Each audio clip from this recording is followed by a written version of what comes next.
Grande Fábio Gomes. Beleza, meu brother? Salve, salve, Henrique, Jones, a todos. Muito obrigado pelo convite. Oxente, rapaz, a gente que agradece, velho. A gente era pra ter feito essa conversa na segunda-feira, só que ontem você estreou como narrador de futebol. A história é engraçada, né? Porque não estava previsto, embora eu já atue na área esportiva há alguns anos.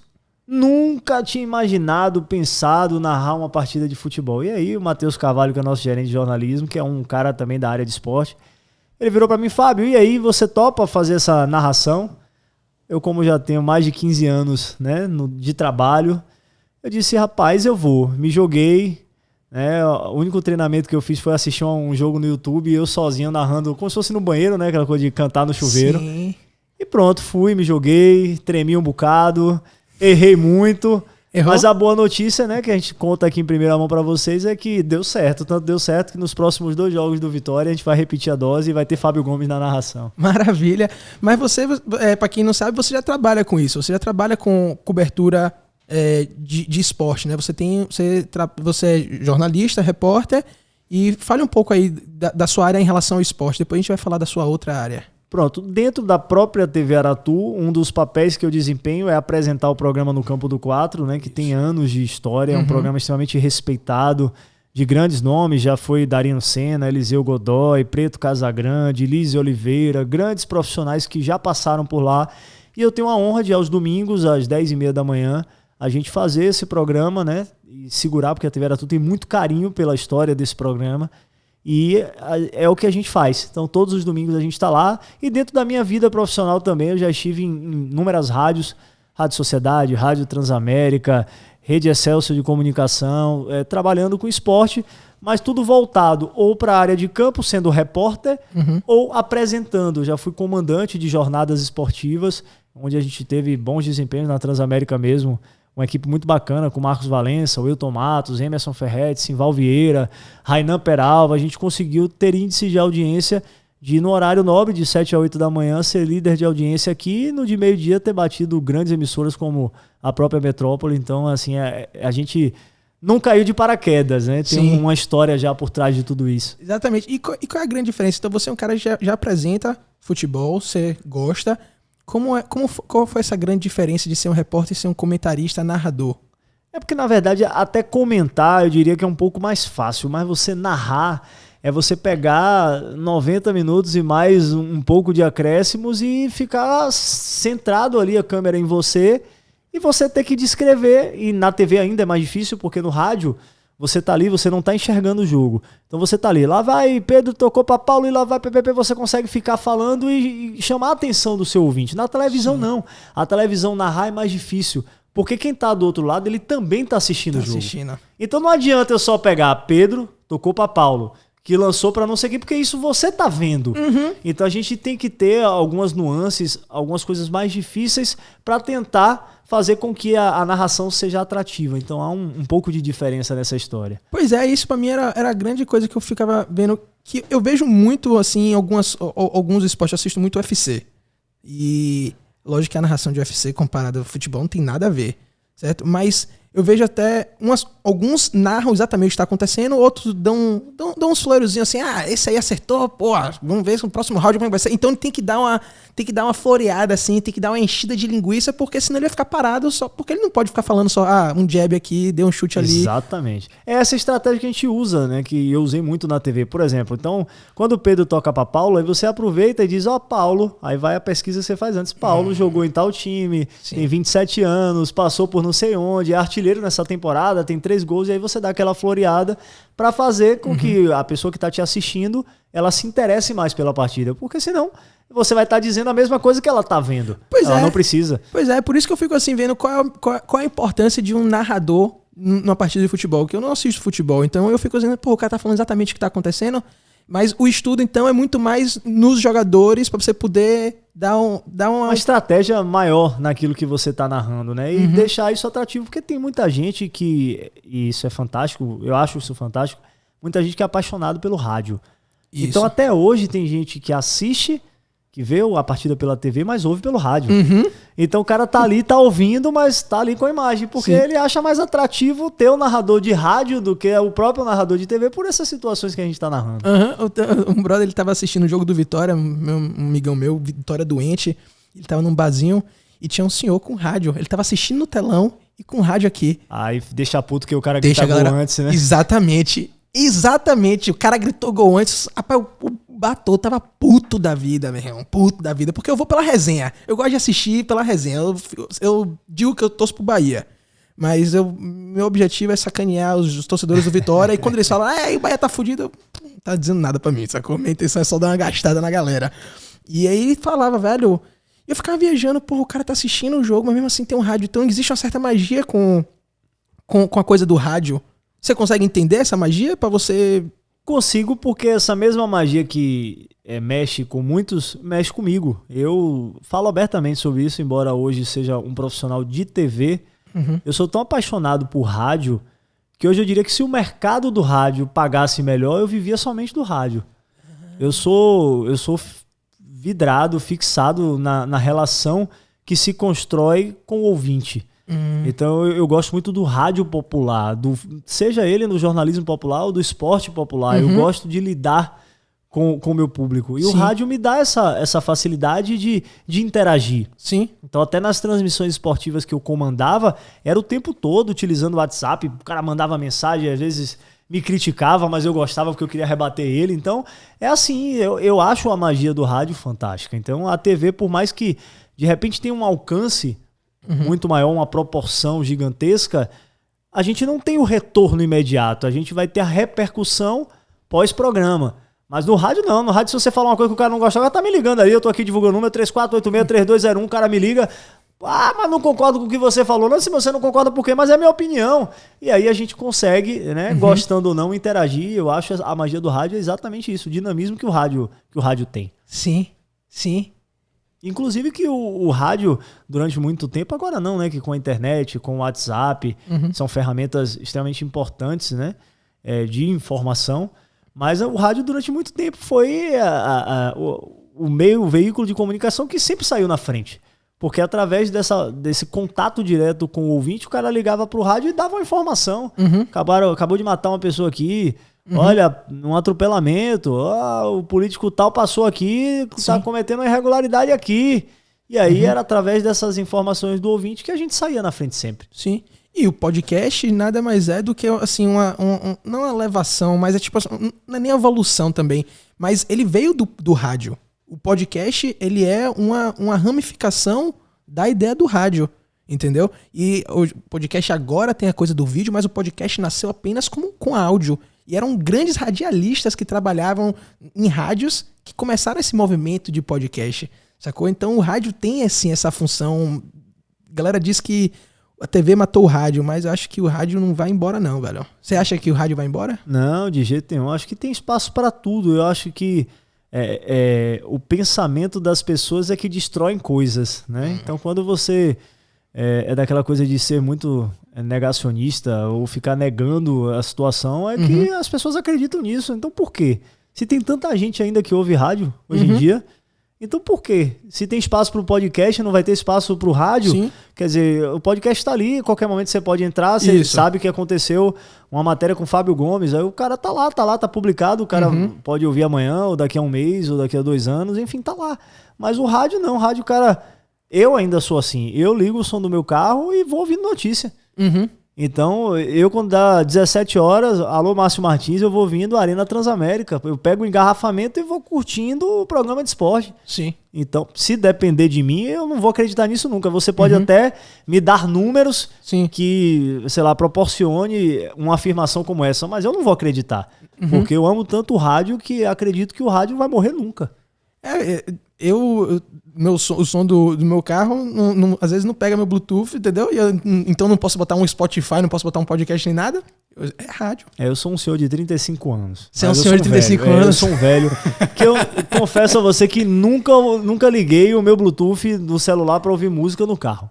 É rádio, Até música, se eu for ouvir as baixarias, os pagodes, os sertanejos, eu vou botar no que estiver passando.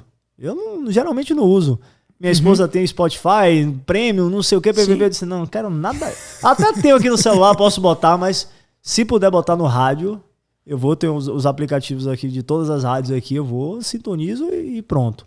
E é isso aí, é o meu jeito e Sim. Por isso que se depender de mim, o rádio vai viver sempre. É porque tem uma magia também da coisa ao vivo, né? Porque isso aqui é gravado, as pessoas... Assim, existe o lado bom de você poder acessar a qualquer momento, que é uma coisa que o rádio não tem, né? Você passou, já foi. O que o cara falou ali meio-dia, 1h da tarde, já não tá mais, não tá na internet. Alguns rádios até colocam o programa na internet, mas em geral, cada vez mais as pessoas estão buscando coisas onde elas possam acessar na hora que elas quiserem. Elas não querem, tenho que sintonizar 2h da tarde porque é a hora que vai. Não, velho, eu quero assistir na hora que eu quiser. É o boom da Netflix. Netflix teve esse grande boom por isso. Porque enquanto a televisão coloca cada dia, semana que vem é um episódio, na outra semana outro episódio, a Netflix coloca tudo de vez. Porque é democratização, você assiste a hora que você quiser, a forma que você quiser. Mas tem essa magia do rádio, onde eu não sei o que eu quero colocar, eu quero só ligar e ver o que tá acontecendo no mundo, sacou? Então eu concordo um pouco, eu consigo empatizar um pouco com essa ideia sua de o rádio vai ser eterno, porque tem essa coisa do entrei no carro aqui agora... Então liguei o rádio, porra, não sei mais quem. Eu não tenho um rádio, mas enfim, rádio não. Agora eu lhe digo assim que o podcast também torna vocês muito perigosos, né, galera que faz o podcast.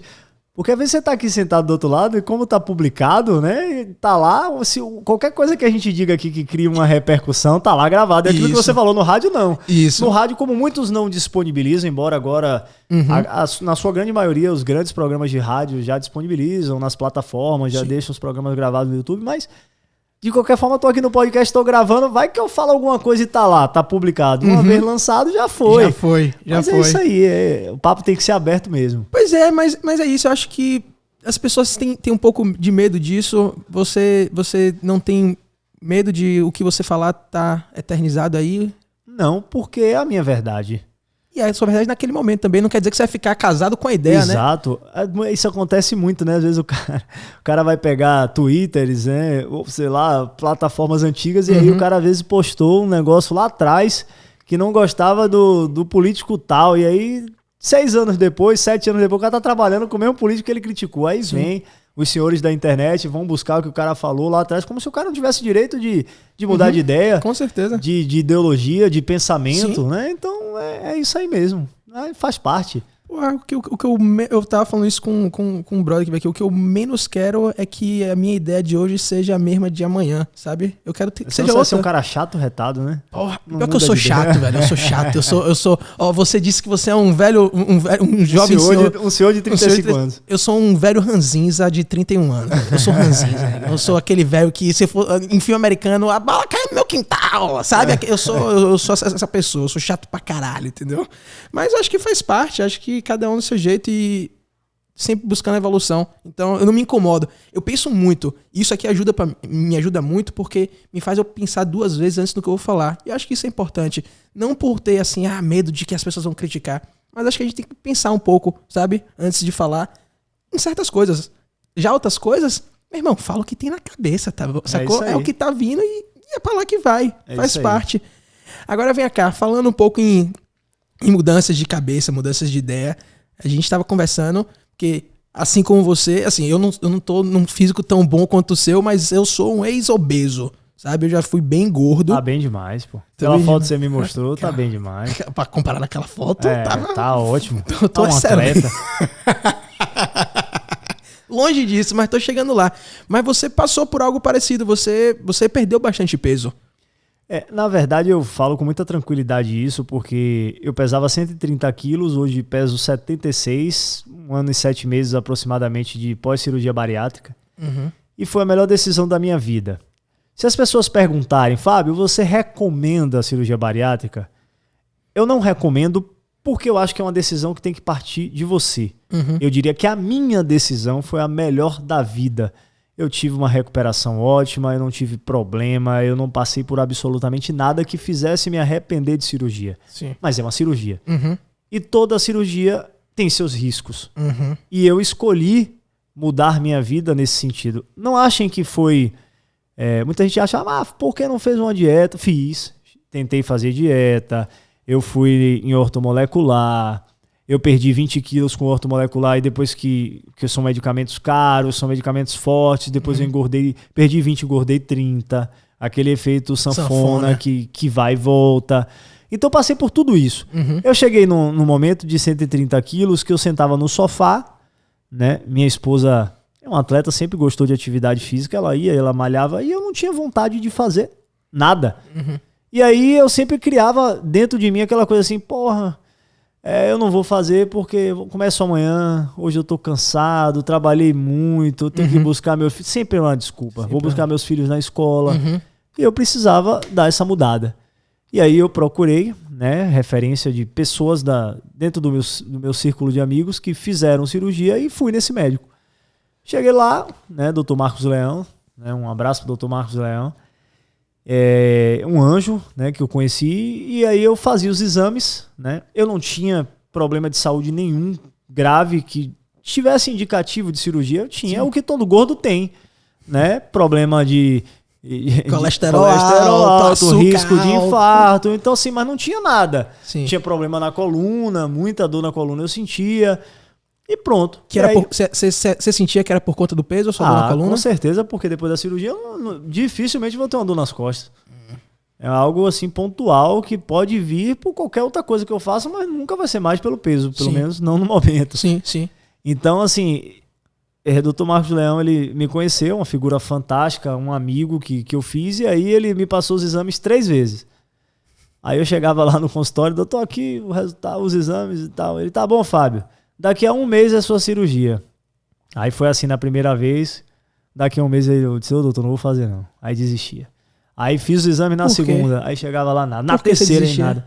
Medo. Medo? Do desconhecido. Mas medo do que poderia acontecer pós-cirurgia ou medo da cirurgia? Medo da cirurgia. Da cirurgia. É aquela coisa do medo do dentista. Tem muita gente que tem pânico de dentista porque nunca foi no dentista. Sim. Lógico que eu tô dando um exemplo completamente diferente. Você não vai morrer no consultório odontológico. Você pode morrer numa mesa de cirurgia. Eu tenho uma conhecida que morreu na pandemia.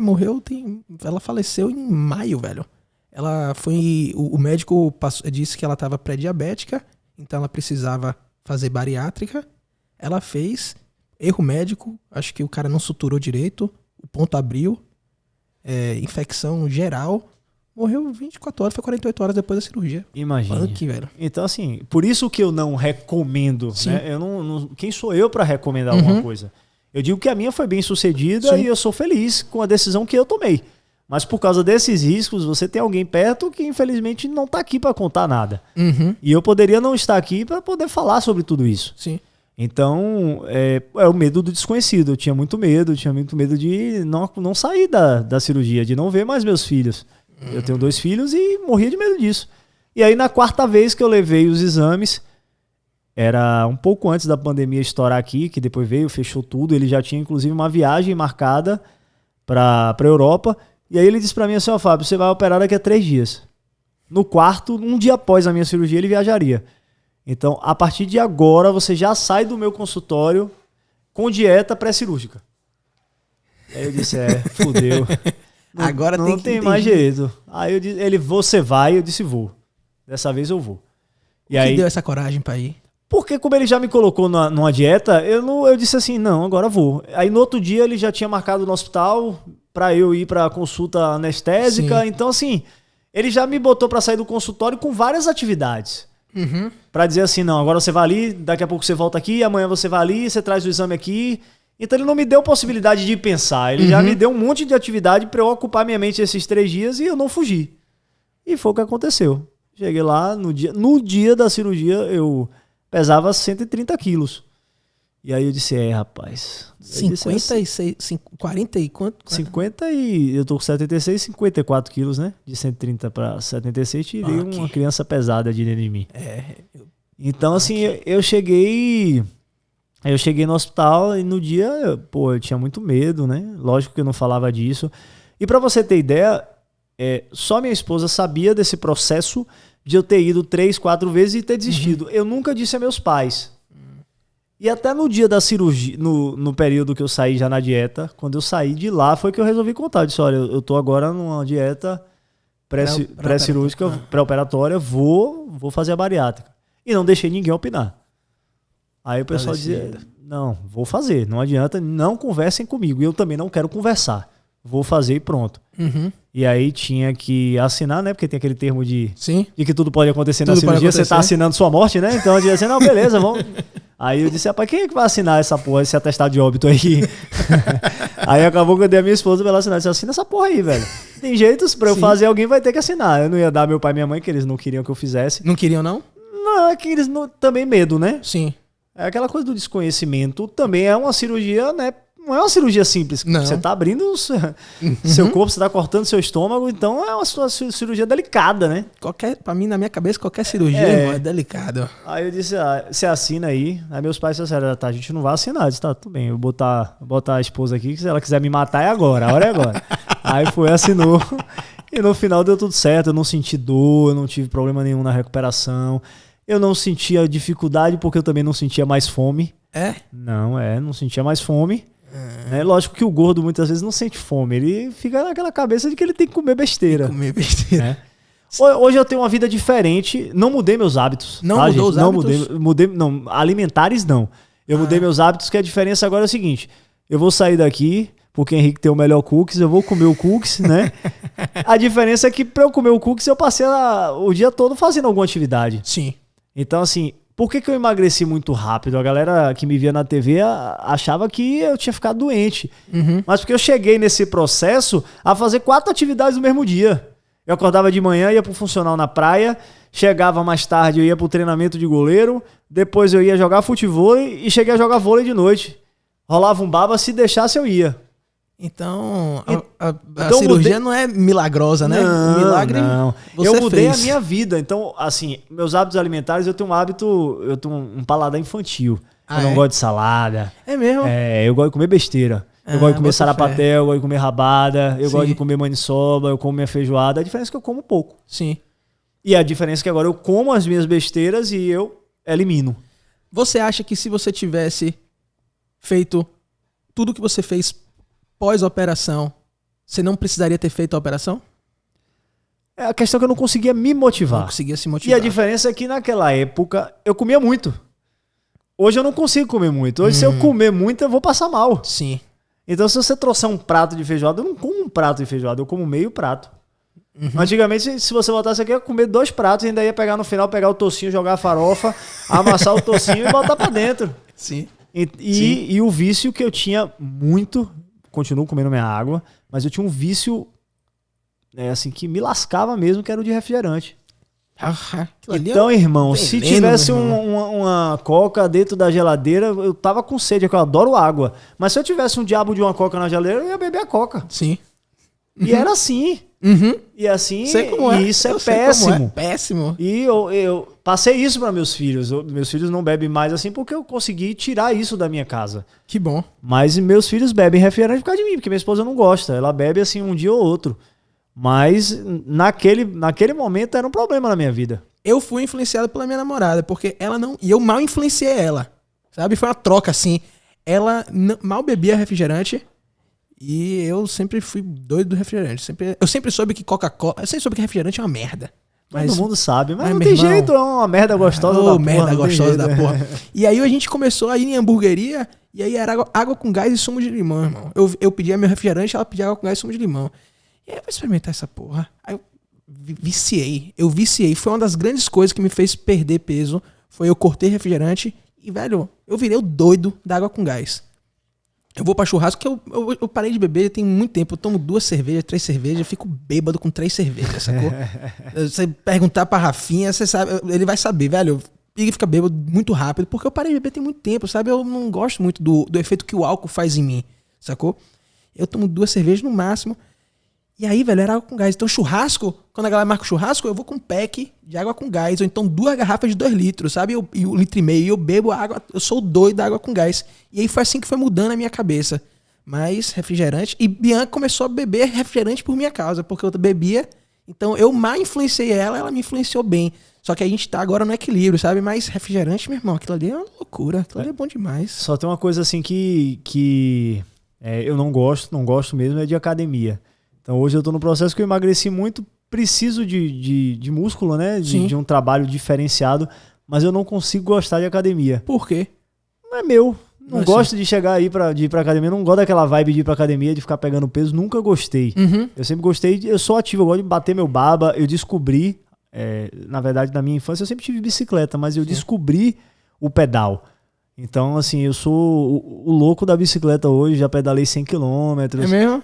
Já saí de Arembepe e fui pro Costa Azul, onde eu moro. Sim. Então, de vez em quando bato os 3 faróis, um Maitá, Barra, Itapuã. Sim. Então, descobri uma onda assim que vou pra Reserva Sapiranga e tô com um projeto de fazer, lógico que aí não é de vez, né? Pegar umas férias minhas e dar um passeio, fazer Salvador, Aracaju, pedalo 100, durmo em qualquer lugar, no outro dia pedalo mais 100, e aí tô querendo fazer esse passeio, sair de Salvador e chegar em Aracaju e dar uma volta de bicicleta. Porra, e o que é que motiva essa? O que lhe atrai na bicicleta? Porque tem muita gente pedalando. Minha mãe, por exemplo, minha mãe adora. Minha mãe pedalava de noite, sabe? Acho que era terça e quinta que ela pedalava. Aqueles grupos. Os grupos, tá ligado? A roupa uniformizada, aquele negócio, ou é laranja chamativo, é verde cana, sabe? Pra chamar atenção por causa do reflexo. Dos faróis. Do perigo, né? Perigo, exatamente. Mas virou um boom, virou uma sensação essa coisa do pedal, que eu acho massa. Eu acho massa que, pelo menos, é uma coisa saudável, sabe? E o que é que ele atrai no pedal, assim, pra você querer fazer 300 quilômetros? Na verdade, eu não consigo lhe explicar por que teve esse boom, né? Porque bike já existe há muito tempo, mas tem alguns esportes que, do nada, eles fortalecem. Agora o futevôlei tá super na moda, todo mundo pega, tem um monte de mulheres fazendo futevôlei, jogando altinha na praia, uma parada assim que... Do nada teve esse boom, né? E isso aconteceu também com o pedal. Isso. No meu caso específico, eu tava naquele momento de procurar esportes com o intuito de perder peso rápido. E aí, tava fazendo boxe, tava fazendo futevôlei, tava batendo baba, e aí me apresentaram o pedal. Foi por causa de joelho? Nada disso não, né? Joelho bom, então não foi por causa de sobrecarga de joelho. Aí simplesmente eu conheci... Não me lembro como é que foi isso, mas alguém me indicou, disse assim, pô, velho, você já fez um passeio em Sapiranga? Aí eu disse, rapaz, nunca fiz, não. Rapaz, tem um cara lá que... John, um abraço pra você, John, figuraça. Ele tem lá na Praia do Forte, né? O Forte Trilhas, que é o grupo que ele chama lá, que ele pega pessoas, né, que... Pra fazer passeios, aluga bicicleta e você vai conhecer Sapiranga. E aí eu fui com minha esposa lá, a gente foi fazer. E aí fizemos 20 quilômetros dentro da mata, uma trilha massa de se fazer, legal, com banho de cachoeira. Porra. E eu disse, pô, velho, que pegada isso aqui. E aí me encantei. Sim. E aí depois disso não parei mais. Aí ele foi me estimulando, foi assim, rapaz, você faz também aqui, vamos na pista com a galera. Você vai ver que é massa, vento batendo na cara, vibe massa, vamos nessa. E ele foi me estimulando e eu fui gostando. Então de sair de um passeio de trilha, né? Sim. Pra uma onda mais legal, assim, de andar na pista mesmo, de pegar e bater metas, né? E simplesmente pedalar. E você faz o quê? Você faz toda semana? Tem um dia específico, um horário específico? Agora não. A gente tava fazendo, né? Eu tinha um grupo, né? De 6 amigos. Essa coisa dos grupos que você falou, que a gente tava sempre indo terça e quinta. Mas aí a galera acabou dando uma desanimada aí, parou. E aí sempre que dá eu pego minha bicicleta, às vezes vou sozinho mesmo. Né? Tem aquela coisa que muita gente só podia à noite. À noite eu acho mais perigoso, né? Mais complicado. Embora a gente tenha uma cidade com muitas ciclovias hoje em dia, tá tendo também muito assalto, né? Muito roubo de bicicleta na cidade. Tava rolando esse movimento aí, né? Porque um cara de bicicleta cara, né? Eu vejo a galera fazendo uns investimentos altos em bicicleta. Tem gente com bike de 20 mil. O brother tava falando assim, não, velho, 5 mil é barato. Eu falei, caralho, meu irmão, uma bicicleta de 5 mil, velho. Antigamente comprava uma moto de 5 mil, pelo amor de Deus, tá ligado? Mas nessa vibe aí eu não tenho nada muito fixo de dia, não. Quando me dá na telha, eu pego minha bicicleta lá e vou fazer meu pedal. Não me prendo muito a ter gente também pra ir. Se precisar, eu pego meu fone, boto no ouvido, ligo minha música e vou sem direção. Às vezes saio do Costa Azul, vou na Barra, ou às vezes subo até buraquinho, depois desço e tá tudo certo. Tá pago.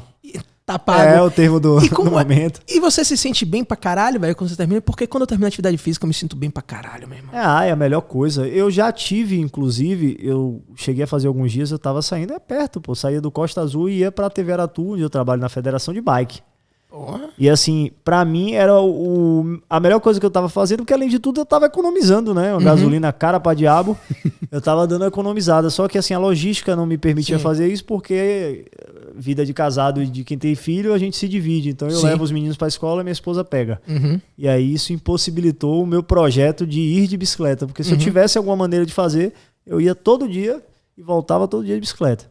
Porque é um esporte que eu gosto e pra mim ia virar um meio de transporte fantástico. Pô, com certeza.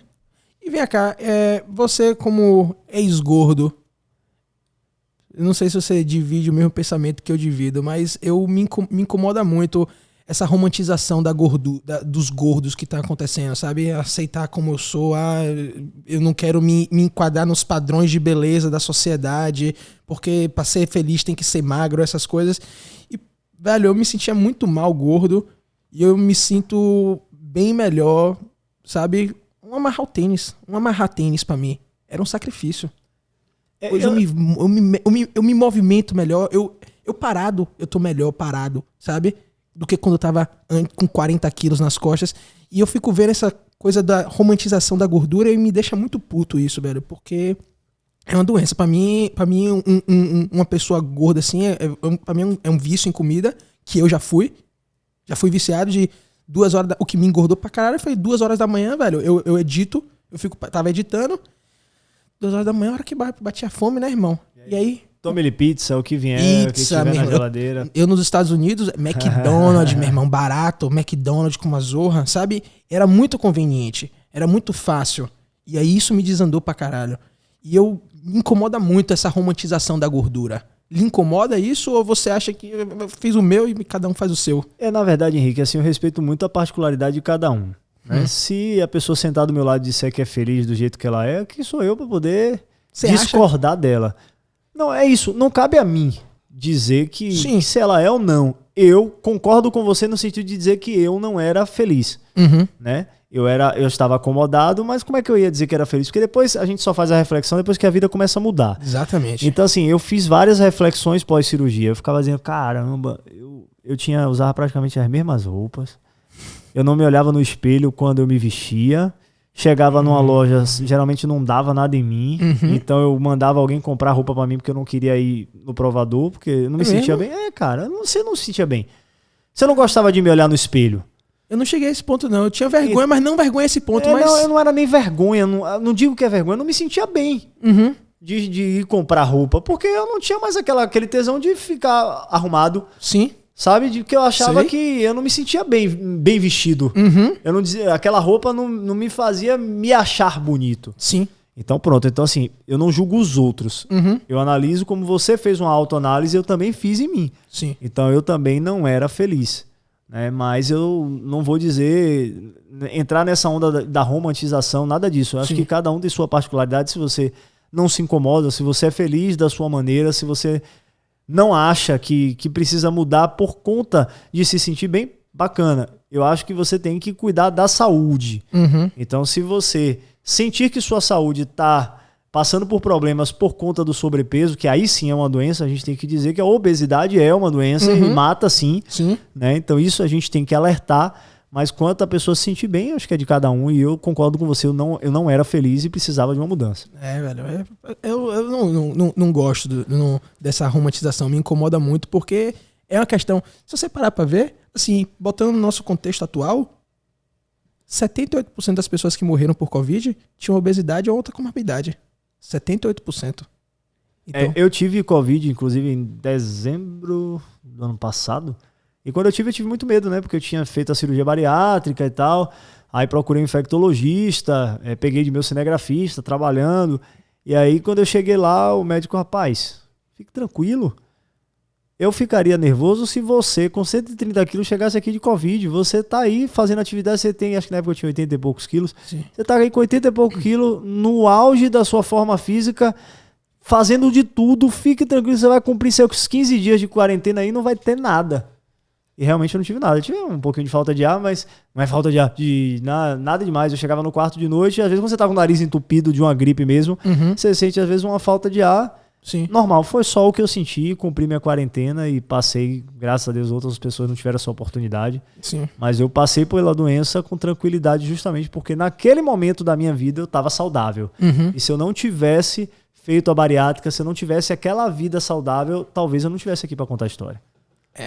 Punk, eu acho que isso é uma coisa que me incomoda, que não está sendo conversado muito, sabe? Eu acho que a vacina é importante, sabe? Mas eu acho que mais importante é cuidar da saúde. E as pessoas estão muito focadas na vacina e achando que a vacina é milagrosa. A vacina funciona. Mas se você não tiver com sua saúde em dia, velho, tem gente vacinada morrendo. É porque, na verdade, a Covid mata, mas ela ataca no seu corpo a sua deficiência, né? Aquilo que você tem que estar doente, né? Se você tiver um rim comprometido, ela vai atacar seu rim. Se você tiver problemas cardíacos, ela vai atacar seu problema cardíaco. Então ela procura a sua fragilidade, vamos dizer assim. Então, baseado no que você disse, do que a gente tem, das doenças que a gente tem, ela vai atacando. Então, Covid é isso. Covid não é a Covid tá matando por causa do problema que você tem dentro de você. Sim. Que muitas vezes você não se cuida. Talvez uma pessoa tem câncer, né? E aí pega a Covid, por quê? Porque você já está debilitado, a Covid vai lhe matar. E tem os casos também das pessoas saudáveis que se deram mal e morreram, acontece, sabe? Mas essa não é a regra, né? Esses foram as caiu aqui. Esses foram as exceções. Um papel. Agora vem cá, mudando um pouco de assunto. Você trabalha com uma coisa que eu tenho muito interesse e acho que é muito importante. O jornalismo é uma ferramenta muito importante para a sociedade, para a gente saber o que é que está acontecendo. E você... Eu tava com medo de não acontecer hoje o podcast, porque tô eu no Instagram, quando eu vejo, você tava numa situação de... Mais uma, né? Mais uma situação. Eu vi algumas coisas no seu Instagram, mas eu queria que você falasse, além do campo do 4, você trabalha também com... Você faz reportagens policiais, cobertura de operações. Como é que funciona isso? É engraçado porque eu escolhi o jornalismo esportivo e o jornalismo policial me escolheu. Então, pra gente chegar hoje, eu tenho que voltar um pouco no tempo. Eu tinha 18 anos quando eu comecei minha carreira na Rádio Sociedade da Bahia. Como estagiário, já era estudante de jornalismo. E aí, com 19, veio uma oportunidade de virar repórter. Alguém tinha sido demitido, tinha sido desligado. E aí, eu disse, caramba, eu com 19 anos tinha um ano de faculdade. Mas você já estava na faculdade de jornalismo. Tava. Mas aí 5 anos de faculdade não podia ser contratado, era estagiário. Sim. E aí veio uma possibilidade, naquela época era muito comum, de fazer um curso de rádio voando rápido em Itabuna. Eu fui em Itabuna.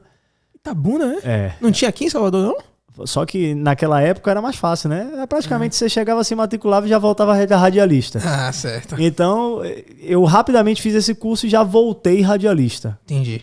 Hoje em dia é mais difícil, hoje você tem que fazer as faculdades, mas naquela época era um show, né? Sim. Então eu estava ainda estudando jornalismo na Jorge Amado, e aí surgiu a oportunidade. Então, com 19 anos, eu já fui contratado como repórter, porque eu já estava tendo certo destaque na Rádio Sociedade. Na época, a Rádio Sociedade tinha 85 anos de vida. Para mim foi uma honra, né? Eu fui na história da rádio naquela época, o repórter mais novo dos 85 anos da rádio a ser contratado. Com 19 anos, eu já era repórter. Porra, que massa. E aí fui repórter de VHF, que era o famoso repórter de rua, que eles chamavam de repórter de VHF. VHF é o que? Era o termo que eles utilizavam. Repórter era tipo um repórter de rua que fazia tudo, entrevistava o povo. E aí coincidiu de, naquele período, com 19 anos, eu já na rua, Zé Eduardo ser contratado para a Rádio Sociedade. Zé Eduardo Bocão. Sim. Quando o Zé Eduardo chegou, eu já estava lá. E aí Zé Eduardo tinha muito daquela coisa na TV Aratu, ele estava na TV Aratu, não fazia TV, e ele tinha o programa dele lá, que era um programa que começou a crescer de forma policial. Aí eu disse, pô, velho, e se eu começar a fazer isso no rádio? Aí, quando o Zé Eduardo começou, eu disse, Zé, eu conheci ele e tal, eu disse, rapaz, vou começar a fazer coisa policial aqui. Lá já existia matérias policiais, mas não dessa maneira, porque lá a gente tinha na sociedade o repórter de rua, que era o VHF, a gente tinha um repórter no HGE, que ficava 24 horas no HGE. É mesmo? 24 horas é exagero, mas tinha uma sala dentro do HGE com equipamentos para poder dar flashes de lá. E uma na Secretaria de Segurança Pública, na antiga Secretaria de Segurança Pública, na Piedade.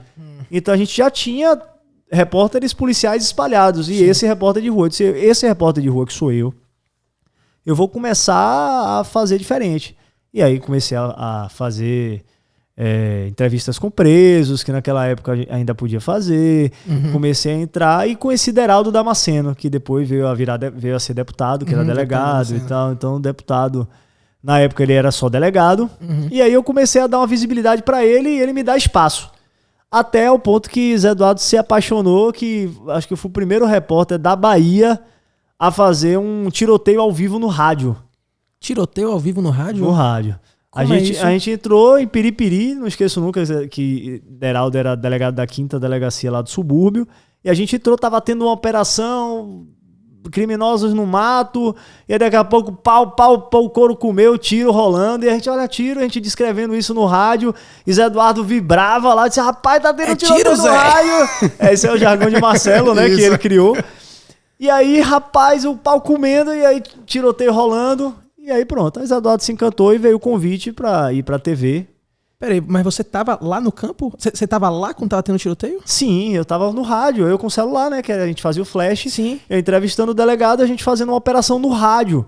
Então o tiroteio rolou 10 minutos de operação e tiroteio rolando e tudo captando pelo microfone do rádio, do celular, né? Porque a gente tinha um microfonezinho, fazia, sim, né? Colocava aqui e aí o pau comendo. Pera aí, velho, me explica aí. E aí imagine você ouvinte do outro lado, se você já fica assim com a partida de futebol, imagine o cara narrando um tiroteio. Tiroteio. É. Sua primeira narração então foi Foi tiroteio. E aí é o que eu digo, assim, o jornalismo policial ele me escolheu. Uhum. E aí depois daquele dia ali aconteceu coisas assim que são muito macabras, né, que foram me deixando prontos. Por exemplo, havia um rodízio, né, nessa coisa do HGE, Piedade, repórter de rua. Teve uma outra situação também que me marcou muito, que foi a morte de um adolescente de 17 anos, estudante do colégio oficial. Ele tinha um sonho de ser policial militar e eu tinha pouco tempo de repórter de rua. E aí esse menino, ele tinha sido baleado numa situação de assalto.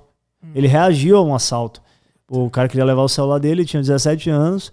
E aí isso me marcou muito porque quando a viatura chegava da polícia ou do SAMU, passava pela porta com que a gente ficava. Então subiu uma viatura do SAMU em alta. E aí eu pô, jovem, menino, 19 anos, toda vez que chegava qualquer ambulância, a gente subia doido pra ver o que era, né? Uhum. Com um papelzinho já pra ver o que é e noticiar. Sim. Aí, cara, quando tirou esse menino, ele ainda com vida, né? Tirou esse menino do SAMU pra colocar na maca, você troca de maca, né? Você tá na maca da ambulância pra colocar na maca do hospital. E aí carregaram esse menino, e aí colocaram o menino na maca do hospital. E aí isso aí eu nunca consegui tirar da mente. Quando teve o impacto do corpo de tirar de uma maca para botar da outra, o projétil, é até triste falar disso, o projétil estava preso no couro cabeludo dele. Então nesse impacto o projétil caiu no chão. Cara. Aí eu disse, puta merda. Pra mim aquilo ali era uma novidade, né? Um menino, 19 anos, eu, 19 anos, ele, um adolescente de 17 anos, vendo aquilo ali, eu disse, pô, cara da minha idade praticamente, e eu tô vendo o cara aqui com um tiro na cabeça. Aí horas depois ele tava morto. E o projétil caiu no meu pé. Caramba. Aí eu disse, eu tenho que estar pronto pra tudo, entendeu? E aí, assim, pense que você levar isso pra casa, né? Você separar isso, é uma parada que você tem que trabalhar muito. Eu imagino. Porque você não pode levar essa energia pra casa, entendeu? E como é que foi essa separação? Como é que você, depois de essa adrenalina, com mistura, por exemplo, um tiroteio, é uma adrenalina com mistura de medo, sei lá o que mais passa, porque eu nunca passei por uma situação assim, então não tenho noção, e depois chegar em casa e vida que segue. É complicado, né? Na verdade, nem sempre foi fácil, né? Mas a gente acostuma, porque precisa acostumar. Caleja, você fica um pouco insensível, você acha? Eu não vou dizer insensível, porque tem coisas que ainda mexem, né? Mas a gente entende que aquilo ali é uma profissão, é como o médico precisa operar, né? O advogado vai precisar defender o preso, o criminalista vai ter que defender o descarado que matou, e o jornalista precisa noticiar. Então, vamos dizer assim, vai ter que ter alguém ali para fazer aquilo. Sim. Porque não é porque o jornalista existe que o crime acontece.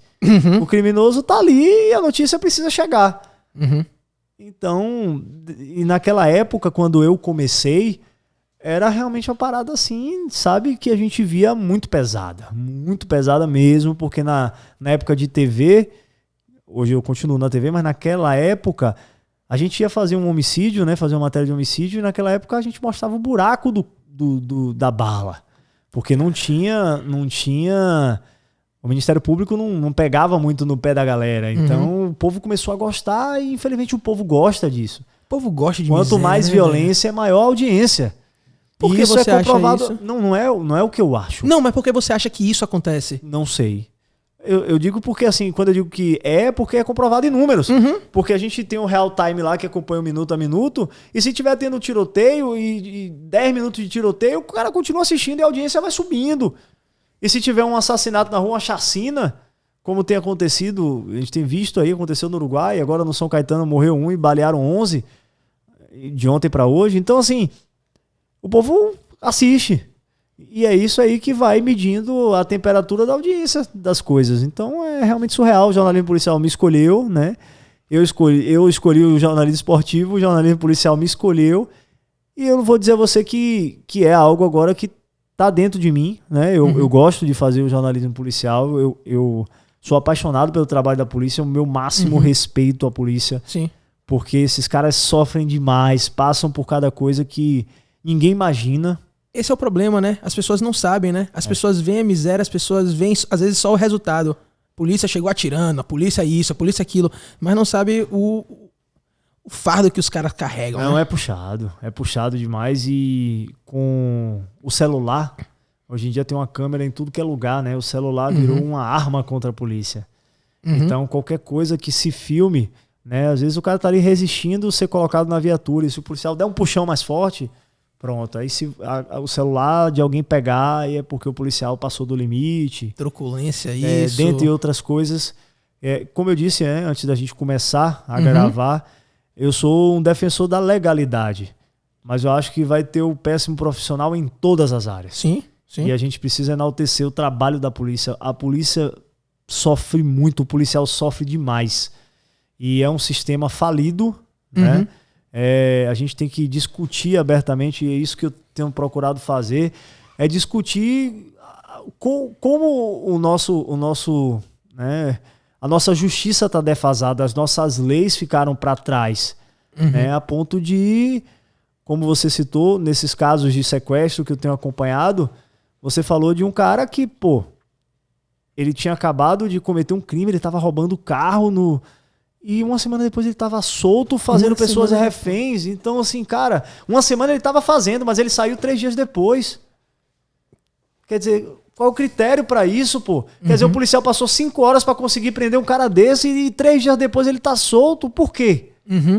Como é que, assim, em uma audiência de custódia de 1 hora, o juiz, com todo respeito, com o meu máximo respeito ao judiciário, né? Até porque se há definição é porque as leis permitem que se solte. Isso. Mas qual é a interpretação?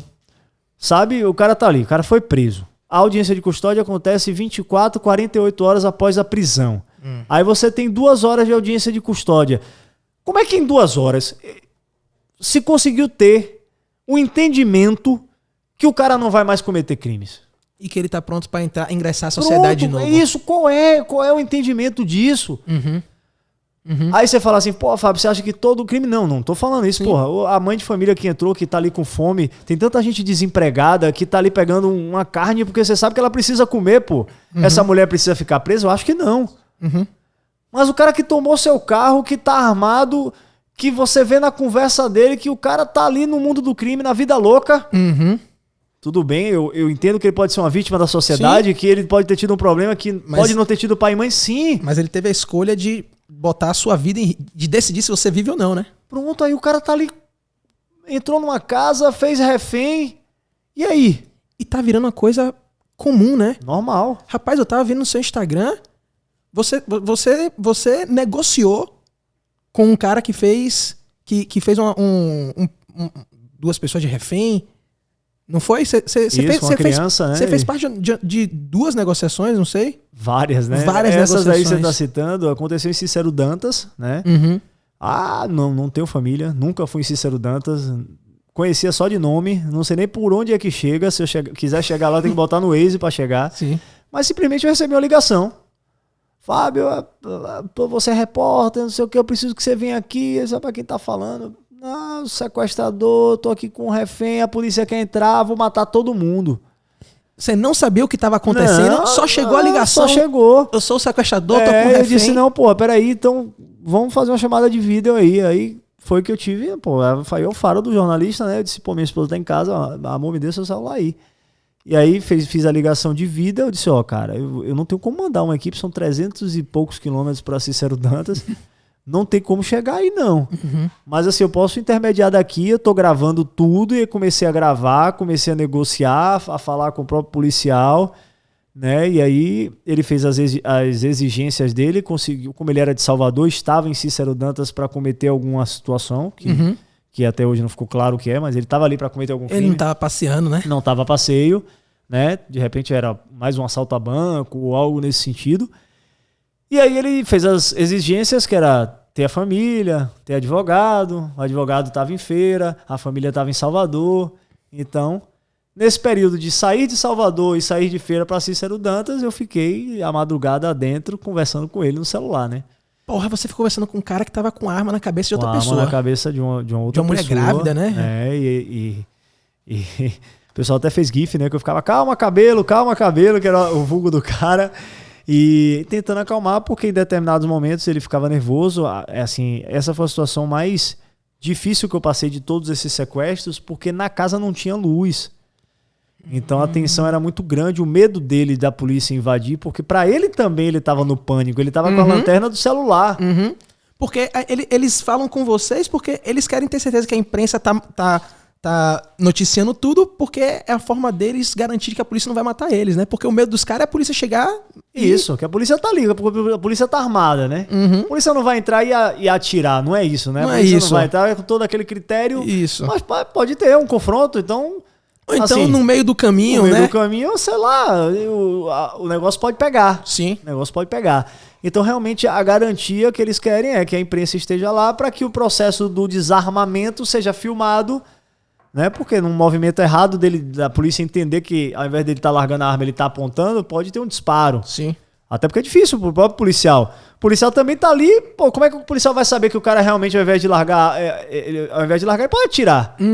Então, e eu digo sempre, eu digo isso nas minhas matérias, não tenho por que dizer. No tiroteio que, se eles resolverem atirar, que o policial sempre ganhe. Com certeza. E isso é uma lógica que eu digo sempre, digo abertamente, não tenho por que falar diferente. Então, eu não sou um repórter dos direitos humanos, né? Massa. Eu também não sou aquele cara de que bandido bom é bandido morto. Não é isso.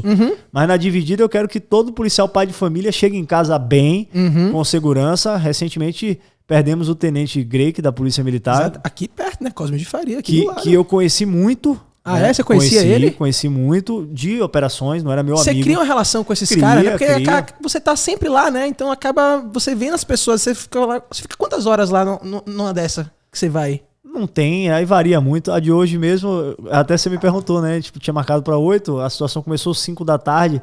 Aí eu fui fazendo meus cálculos e disse, não, como começa, eu já sei o procedimento, né? Eu já tô aprendendo. Sim. Aí o pessoal fica brincando, você acaba virando meio negociador. Porque o cara vai e chega, aí primeiro pede a imprensa chega. Aí pede a família, aí a família vai. Aí pede o advogado, aí chega o advogado. Aí vai. Aí quando eles percebem que não estão evoluindo, pede o BOP. Porque eles pedem o BOP? Pede o BOP. Porque o BOP na negociação já chega para contornar mesmo e garantir a entrega. Então, aquela imagem que se tinha, o BOP chega para matar. Não tem nada disso. Eles pedem, de elite só. Pede para chegar mesmo para poder tranquilizar. Lógico que o BOP tem todo um preparo. Sim. Se precisar, eles têm os atiradores, eles têm as estratégias, eles têm tudo. Mas no momento, quando você chama o BOP para uma negociação, a preocupação é com quem é feito refém. Então não é que a polícia não chegue para definir. Se precisar definir, vai definir. Definir que você diz se precisar atirar, vai atirar. Sim. Até porque, assim, há uma estratégia por trás disso. Então, se você tá vendo ali que o sequestrador não está disposto a cooperar, ele tá ali numa negociação perdendo foco, nervoso, colocando em risco a vida de uma vítima, de uma pessoa que é mantida refém, então vai ter que ser tomada uma atitude. Mas a ideia nunca é essa. A ideia é que a negociação vá tranquila, que ele se entregue e a justiça faça parte deles. Sim. E aí é isso, né? Aquela coisa do enxugar gelo. A justiça faz a parte dele e uma semana depois o cara tá solto. Uma semana depois o cara tá solto. E, pô, esse de Cosme de Faria que o cara tava com um fuzil, velho. Não é uma pistolinha. Os caras não estão mais de pistolinha, né? Os caras estão armados. Porque naquele vídeo foi ele que matou o tenente e ele invadiu a casa de uma família, não foi? Esse de Cosme de Farias? Na verdade, não ficou claro a participação dele na morte. Ele estava no grupo que invadiu, né? Que houve a troca de tiros. Entendi. E que acabou, né? O tenente morrendo. Mas não sei se ele atirou. Sim. Ele estava no grupo que invadiu para duelar com outro grupo. Né, a guerra de facções. Então, certo. E aí, nessa situação, o tenente, infelizmente, que era um tenente realmente ativo, que ia pro fronte, que ia pro combate, que era destemido mesmo, que amava a polícia militar. Né? Eu vi até um depoimento do pai muito forte, que ele não precisava quando eu digo assim, porque o salário da polícia não é alto. Então, assim, muita gente que entra na corporação entra por amor mesmo. Muita gente. Por amor, porque quer realmente entrar. E ele queria ser policial militar. Ele batia no peito e dizia assim, não, ele podia ter estudado para ser policial civil, para ser policial federal, rodoviário federal. Eu falo assim, que são salários mais altos. Não é denegrindo a instituição dizendo, porque a polícia militar é menor. Não é isso. É porque a título de salário acaba pagando mais. Sim. Mas não, é policial militar na veia. E a polícia militar precisa ser respeitada. E a nossa polícia militar aqui, ela tem um efetivo que realmente ama o que faz. E infelizmente perdemos um bom homem, como temos perdido por tráfico de drogas, para as armas. E você citou essa questão do fuzil. Há pouco tempo atrás se negava, né? A gente tinha um programa Ronda lá, eu e Murilo Vilas Boas, que a gente revezava na apresentação. A gente denunciava diariamente a chegada de fuzil. Naquela época a Secretaria de Segurança Pública ela negava. Dizia, não, o fuzil é muito pouco, é um ou outro que chega. Mas aí a gente alertava, fuzil tá chegando. E aí muita gente não discute isso, poucos são os repórteres policiais que falam abertamente sobre isso. O Comando Vermelho, que é uma das principais facções do Rio de Janeiro, ela entrou na Bahia. Aqui existiam poucas facções, né? Existia o bonde do Maluco e o CP, que era o Comando da Paz. E aí eles duelavam, era a questão do Caveira, que depois virou BDM, e aí ficou BDM com o CP. Eram as principais facções na época. E aí o BDM foi crescendo, né? O Comando Vermelho fez uma parceria com o CP, né? Com o intuito de trazer armas de grosso calibre do Rio para cá, e esses fuzis chegaram, né? E aí agora o CP deixou de CP e virou CV. Então a gente tem o bonde do Maluco e o Comando Vermelho dentro da Bahia agora, a principal facção carioca, com toda a força, ela colocou as armas aqui, né, e dominou comunidades fortíssimas aqui e agora realmente a gente vive nesse confronto direto entre eles. Pô, direto tá tendo morte, direto tá tendo invasão à casa, direto tá tendo tudo isso. E a gente tá vendo pouco isso. Lhe frustra que você vê isso diariamente, você tá vendo toda a violência. As pessoas recebem às vezes a notícia, morreu. A gente tá ficando até um pouco apático em relação a essas notícias, sabe? Morreu, pô, mataram um cara no Porto da Barra, semana passada, foi semana retrasada. Morreu também no Uruguai, não foi que eu soube? A gente tá ficando um pouco apático a isso. Lhe incomoda porque você não tá... Você tá vendo a coisa acontecer. Não literalmente, mas você tá ali naquele momento, você noticia, você faz a reportagem, mas eu vejo que cada vez mais as pessoas não se importam. Me incomoda, na verdade, é que tudo vai para as costas da polícia. A segurança tem que ser uma discussão muito ampla, né? Não é só a polícia. Não tem como a polícia evitar a chacina do Uruguai. Esse do Uruguai que você falou, morreram 6. Como é que a polícia vai evitar? Me explique como é que a companhia do bairro vai adivinhar que vários homens armados vão chegar numa festa paredão e vão disparar e vão matar 6. Foda. Não tem. Então, assim, é uma mistura de a segurança pública precisa melhorar o efetivo, precisa dar maior armamento, mas a gente precisa discutir as leis, precisa aprender. Eu não sou a favor da pena de morte, mas eu sou a favor da perpétua, sabe? Então, assim, precisa discutir muita coisa, não é só precisa melhorar a educação, porque precisa realmente cuidar da nossa população. É uma série de fatores, mas não é pegar a segurança pública e dizer assim, porque a polícia não tá dando conta. Não tá dando conta como? Como é que dá conta? Como é que dá conta? Me explique. Aí eu vou lhe perguntar. Eu que acompanho isso diariamente. Aí, teve um tiroteio recente na Fazenda Grande. Aí chega aqui no celular, 20 homens armados estão nesse momento duelando na Fazenda Grande. Que horas era? 1h da manhã. A companhia da área 9ª. Aí chega lá na companhia da nona, era uma quinta-feira à noite, quer dizer, na madrugada da quinta-feira, 1h da manhã. 3 policiais dentro da companhia. Porra, a matemática não fecha. Não fecha. 20 homens armados com fuzil trocando tiro. Você é policial. Você com 3 homens, você vai trocar tiro com 20? Me lembra até aquela... Não sei se você lembra daquele áudio que rolou um tempão atrás, que o cara falou, tá tendo assalto ao banco, e era só a viatura. Ele falou, tá achando que isso aqui é videogame, bicho? Vai lá, pô. Quem vai? Quem é que vai? Vai lá, pô. Então, assim, não tem como. Aí o que é que essa viatura faz? Ela vai chamar reforço. Vai ter que vir outras viaturas de outras companhias, e daqui na hora que eles chegam, os caras já foram. Mas, gente, parem de romantizar e de achar que é filme. 3 policiais não troca tiro com 20, não. E é policial de pistola, no máximo, né? Isso. No máximo no desespero, porque você tá encurralado, você vai ter que atirar pra não morrer. Uhum. Mas você pegar a sua viatura e quem vai? Lá. Quem vai? É Rambo, é? Quem vai? Uhum. Então é uma discussão que tem que ser muito mais ampla. Sabe? Porque antigamente também se dava... se legitimava as ações da polícia, e hoje não é assim. Uhum. Hoje, numa audiência de custódia, eu volto a falar disso, quando acontece qualquer AR ou qualquer troca de tiros que morreu o criminoso, o policial primeiro ele vai ter que explicar por que atirou. Isso é uma merda, né? Isso, ele tem que explicar por que atirou. E se ele não conseguir provar que foi legítima a defesa, ele responde por homicídio. Corregedoria bota pra Pronto, responde nele por homicídio. E aí? Quer dizer, um pai de família que vai ser preso. Que botou a vida dele em risco. Acabou fazendo um favor pra gente, pra sociedade. Pois é. Matando um vagabundo. E mesmo assim, vai ser preso. Vai ser preso.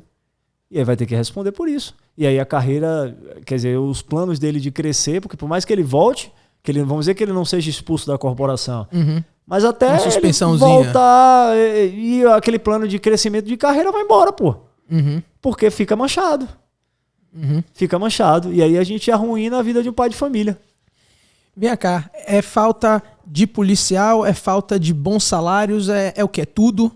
É tudo. É tudo. Você acha que a gente precisa de mais policiais e mais treinados e com melhores condições de trabalho? Eu não vou dizer nem treinamento, porque eu acho que treinamento até existe. Eu conheço o treinamento da Polícia Militar, conheço o treinamento da Polícia Civil. Mas a Polícia Civil, por exemplo, está defasada.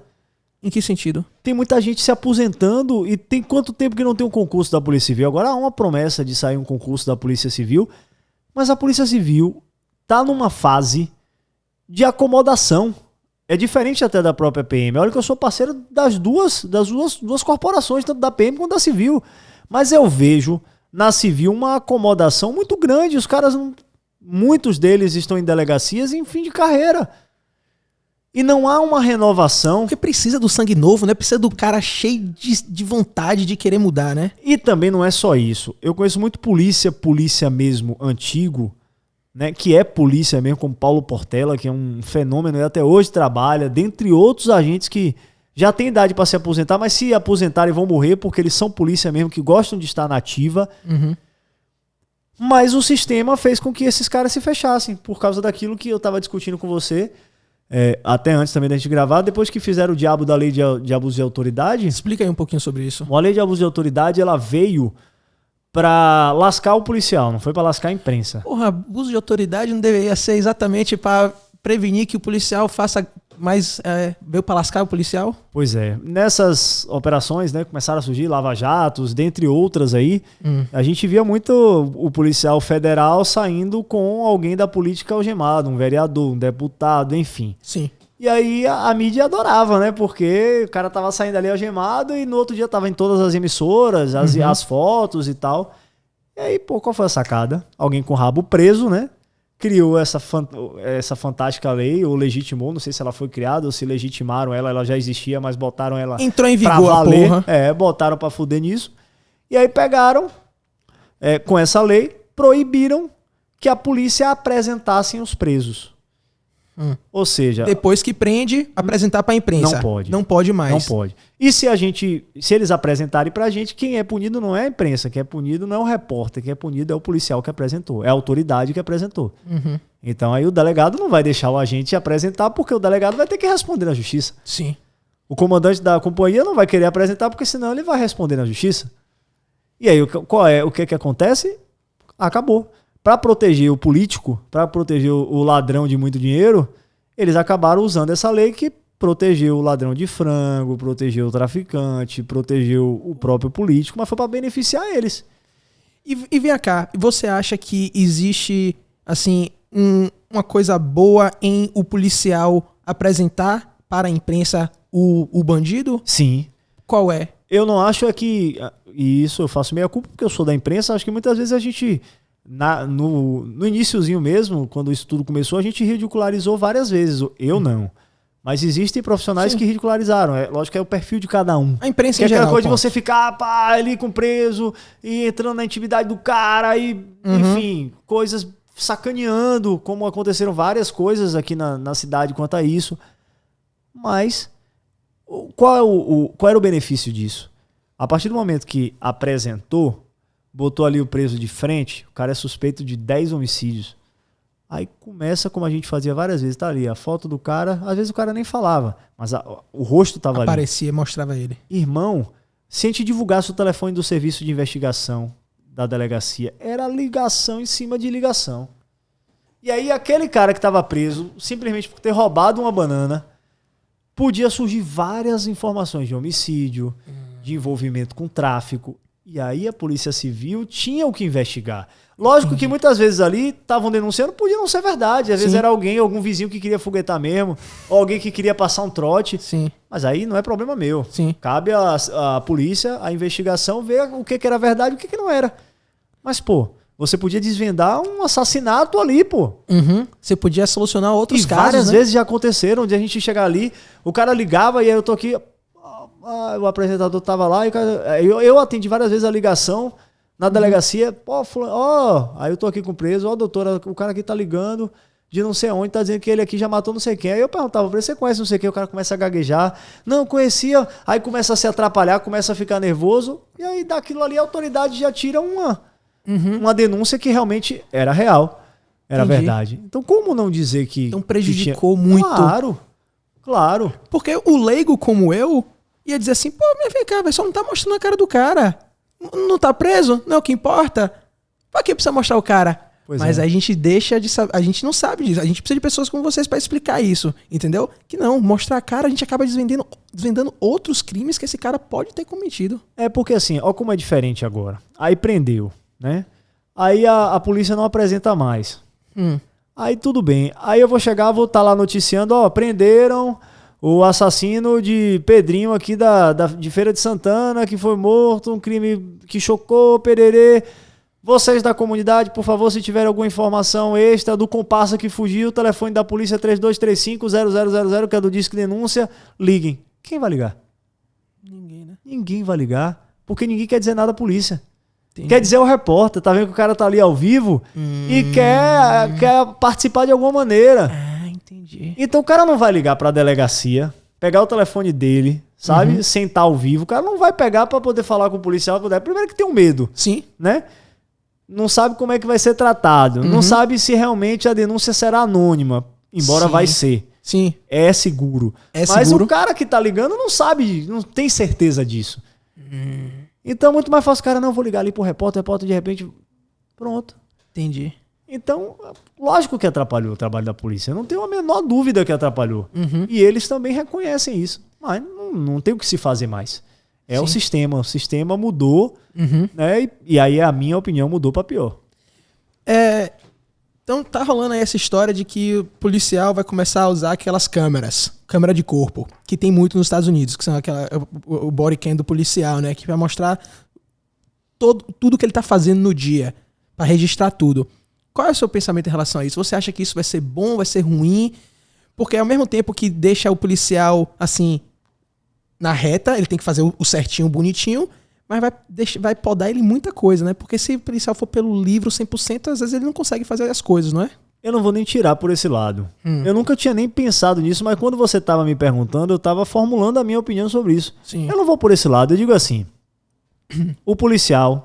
Eu acabei de falar do sistema. O policial já sabe que o sistema tá doido pra pegar ele, que a corregedoria tá doida pra pegar ele. Aí, pô, tá rolando um tiroteio, né? Tá rolando. Aí o cara vai entrar na comunidade sabendo dos riscos de atirar, porque Pô, você tá atirando ali e você não sabe de nada. Uhum. O cara já entra com medo. Eu tô falando assim, ele tá levando, muitos deles, se começarem a se preocupar com a câmera, eles vão se distrair com o serviço. Não tô dizendo que ele iria fazer coisa errada, não, Sim. não é isso. Mas às vezes ele pode se desconcentrar na operação e botar a própria vida dele em risco. Por quê? Porque há o medo já de errar. Uhum. Então, uma operação que tem que ser bem pensada, que tem que entrar, que tem que, né, acontecer de forma certinha, o cara vai entrar ali com medo de repente dar um tiro errado e a corregedoria prender ele. Porque ele tá criando provas contra ele mesmo. Pois é. Então realmente funciona isso? Lógico que aí eu vou para aquele negócio do inicial que eu sou pelo legítimo, pelo que é certo. Pelo certo. Lógico que se o policial for errado, é bom, beleza, a câmera tá ali para punir o policial que era errado. Uhum. Mas e o policial que é bom e que tá entrando numa situação de risco e que tá com medo e que toma um tiro Uhum. porque tá com medo de qualquer coisa? Sim. Ah, eu não concordo não. Eu acho que o policial ele tem que ser inocente sempre até que se prove o contrário.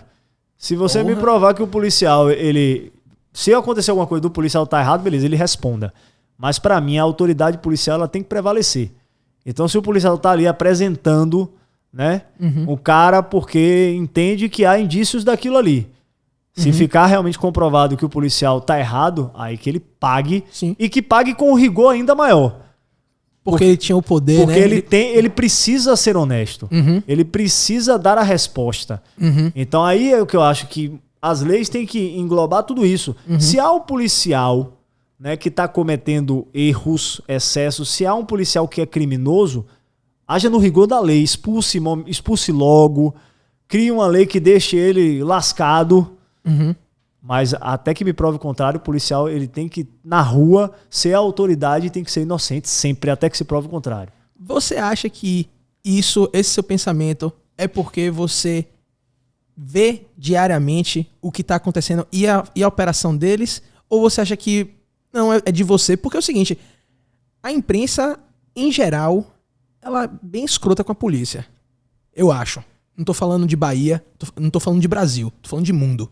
A imprensa no mundo, em geral, assim, a polícia tá sempre errada, a polícia é sempre truculenta, a polícia sempre chega atirando, a polícia sempre isso, sempre aquilo. Você vê um pensamento, porra, você falou uma coisa que poucas pessoas falam, a polícia pra mim é sempre inocente até que prova o contrário. O que não é aqui, a nossa realidade, a polícia tá sempre errada até que prove o contrário. A gente já passa desse pressuposto aqui. Você acha que isso é porque essa sensibilidade sua é porque você tá lá diariamente com os caras? Você vê o duro e o risco que os caras botam? Não tem nem dúvida. Essa é uma postura de quem é repórter policial. É de quem tá no dia a dia. Então, assim, eu falo tranquilamente, porque eu tenho colegas, né, apresentadores lá da TV que não têm a mesma sensibilidade que eu vou ter. Uhum. Tô dizendo que ele tá errado e eu tô certo? Não, Sim. é porque eu vivencio algo que de repente não é dele. Você vê o que ele não vê. O que ele não vê. Uhum. Então, eu vou mudar a opinião dele? Não, é a opinião dele, eu tenho que respeitar, mas eu tenho a minha. Uhum. E viva a diferença. Uhum. Mas realmente isso só acontece com quem tá no dia a dia. Quem vê de perto, né? Os caras... Então, assim, é muito fácil pra quem tá, por exemplo, no estúdio e nunca entrou numa comunidade e nunca viu nenhuma arma, como eu já vi, dos bandidos, de ser convidado pra sair das comunidades. Como assim? Bom, já aconteceram várias vezes. No bairro da Paz, eu já cheguei lá, eu ainda era da Record, esse tem um pouco mais de tempo. Eu cheguei lá, na época tinha um líder que era conhecido como Paulista, e tinha uma informação de um homicídio dentro do bairro da Paz, e aí eu entrei, disse que a polícia estava lá dentro, eu recebi a informação, eu entrei com minha equipe, quando chegou lá tinha um olheiro, eu vi a movimentação dele, ele estava com a arma na cintura, uma pistola, e aí eu disse, ó, volta aí porque a gente não tá achando o corpo. Eu vou falar com esse cara. Aí o motorista já nervoso, ele disse, não, pare aí, abre o vidro. Aí eu disse, ô irmão, beleza? E ele tava no telefone, com a arma na cintura. E eu disse, ô irmão, beleza? Ele, não, tranquilo. Aí eu disse, você tá falando com um líder aí, né? Eu já sabia que ele tava na linha com o cara. Aí ele, eu tô falando com o Paulista. Eu já sabia que o Paulista era o líder. Eu disse, não, irmão, diga a ele. Aí fiz o papel de X9 até. Eu disse, não, diga a ele que a gente tá aqui porque a informação é de um homicídio, né, e que a polícia já estaria aqui, eu tô procurando o local desse corpo. Aí ele avisou o cara, aí ele disse assim, ó, aí o olheiro falou, não, ó, o Paulista tá dizendo aqui que você pode ir embora que não tem homicídio nenhum. E não tinha. Não Foi tinha. um trote, não tinha.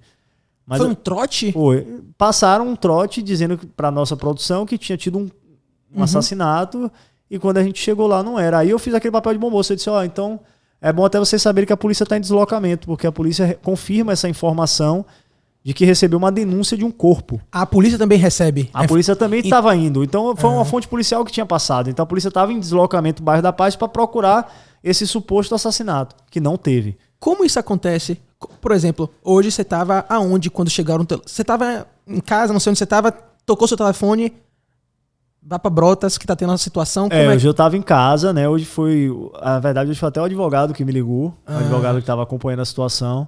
Advogado dos caras. Dos caras. Dos criminosos. E aí eles avisaram, ó, tá rolando situação aqui no Engenho Velho de Brotas, no Paraíso, no Alto Paraíso. Tem refém e tal, tá pedindo imprensa, você tem como eu? Eu disse, tenho. Eu tava em casa, tinha acabado de dar o banho em minha filha, peguei meu carro e fui. Entendi. Mas normalmente é advogado, a polícia informa vocês? Não, né? Informa. Informa? Claro. Muitas vezes. Muitas vezes. A gente tem muitas amizades na polícia. Informa quando prende, informa quando tem a situação em andamento. Essa de São Caetano mesmo de ontem, eu fui o primeiro a saber, porque a primeira viatura de chegar tinha um amigo meu dentro da guarnição.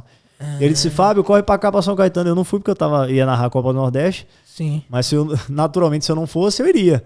Se eu não fosse narrar, eu iria pra situação. Então ele falou, acabei de chegar aqui, velho, tem muita gente no chão. Eu tô vendo um morto, mas tem uma galera sendo levada pro hospital. E realmente foram 11 baleados, um morto e 10 foram pro hospital. Ontem isso? Ontem. Caralho. Em São Caetano. Então seu telefone, irmão, não para, né, velho? Não para. Agora há pouco eu mostrei aqui Foi? a mensagem aqui que, na verdade, é uma corrente, né? De quando algumas facções querem ameaçar, toque de recolher. E aí eles divulgam e é assim que a gente vai sabendo. Dessa maneira. Então, realmente, o telefone é uma ferramenta que não para. E são vários os grupos de polícia, né? Que a gente tem aqui que vão mantendo a gente sempre bem informado.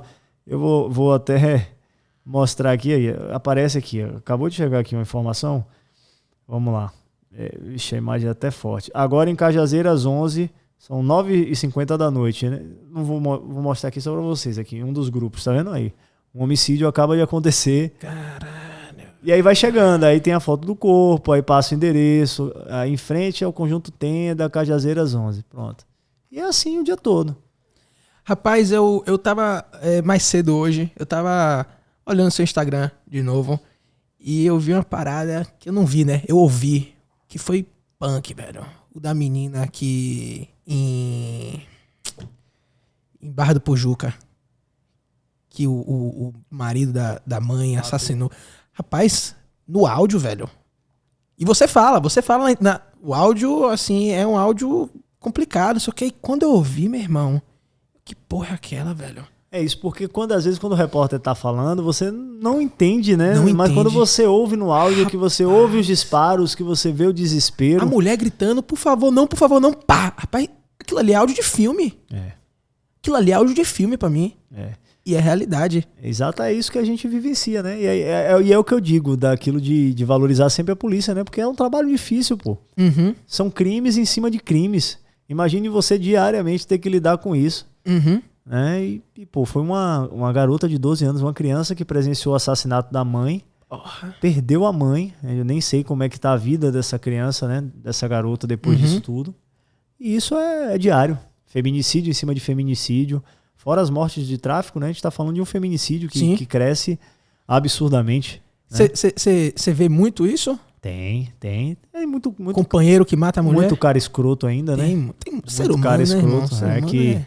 Que não aceita final de relacionamento. A gente viu aí recente, né? Um advogado criminalista. Ah, é? Eu tô por fora das advogado notícias. criminalista nesse final de semana. Esse é uma semana agora? Matou uma jovem, né? De 22 anos. Ah. Dentro do apartamento, deixou o corpo dela na HGE e alega legítima defesa. É mesmo? Ele tinha porte de arma, disse que ela apontou a arma para ele e ele, para se defender, tentou tirar a arma e o tiro atingiu a cabeça dela. E aí ele tá preso, né? Ele é advogado criminalista. Enfim. Vou me furtar a dar qualquer tipo de opinião. Sim. Até que as investigações sejam concluídas, né? Sim. Mas é o que eu quero te dizer, que acontece e acontece muito. Acontece, assim, não querendo comparar, mas o que você vê mais? Você vê mais coisas em relação ao tráfico ou em relação a feminicídio? Não, o tráfico. O tráfico tá muito forte, né? Muito forte. E as mortes, vamos dizer assim, 90%, essa é uma estatística minha, né? Mas vamos dizer que 90% dos homicídios tem relação direta ou indiretamente com o tráfico. Né? Direta que eu digo é realmente o cara que é olheiro, que ficou devendo, ou aquele cara que é de uma facção e duelou com outra. Indireto é o cara que é usuário, né? E sei lá, ficou devendo na boca e se lascou, ou indiretamente teve um confronto e você que não tinha nada a ver, que estava na rua passando, foi alvo de uma bala perdida, né? Bala perdida rola muito? Rapaz, acontece. Nesses casos, porque realmente, por exemplo, eu vou dizer a você que desses casos, desses baleados de ontem, vamos dizer assim, a polícia trabalha que tinha um alvo específico que foi o que morreu no local, né? Mas os outros, o pessoal tava na frente, o fato aconteceu 6:30 da noite, tinha gente na rua, na frente de um depósito de bebida esperando começar o jogo do Vitória Passiva, então o pessoal tava tomando uma. Então, é ou não é bala perdida? Sim. Você tá no lugar errado e na hora errada. Então ocorre muito. Tanto que tinha um adolescente de 17 anos que até então parece que não tinha nenhum envolvimento com essa situação. E tá internado em estado grave. Puta que pariu. Que merda, hein? Deixa eu fazer uma pergunta. Você acha que com a descriminalização de certas drogas ia diminuir, consequentemente, o tráfico? Ia diminuir a violência? Você consegue ver isso? Porque você vê de uma forma que eu não vejo. Eu quero entender o seu pensamento em relação à descriminalização das drogas. Rapaz, esse é um tema bem delicado mesmo, né? Essa complexo. Coisa da legalização da maconha.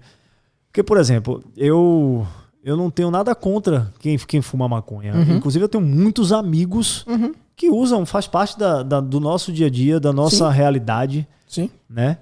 E conhecendo esses amigos, conhecendo a realidade deles, sabendo que são trabalhadores, eu poderia tranquilamente dizer, legaliza essa zorra logo. De repente transforma isso aí em algo positivo, de alguma maneira.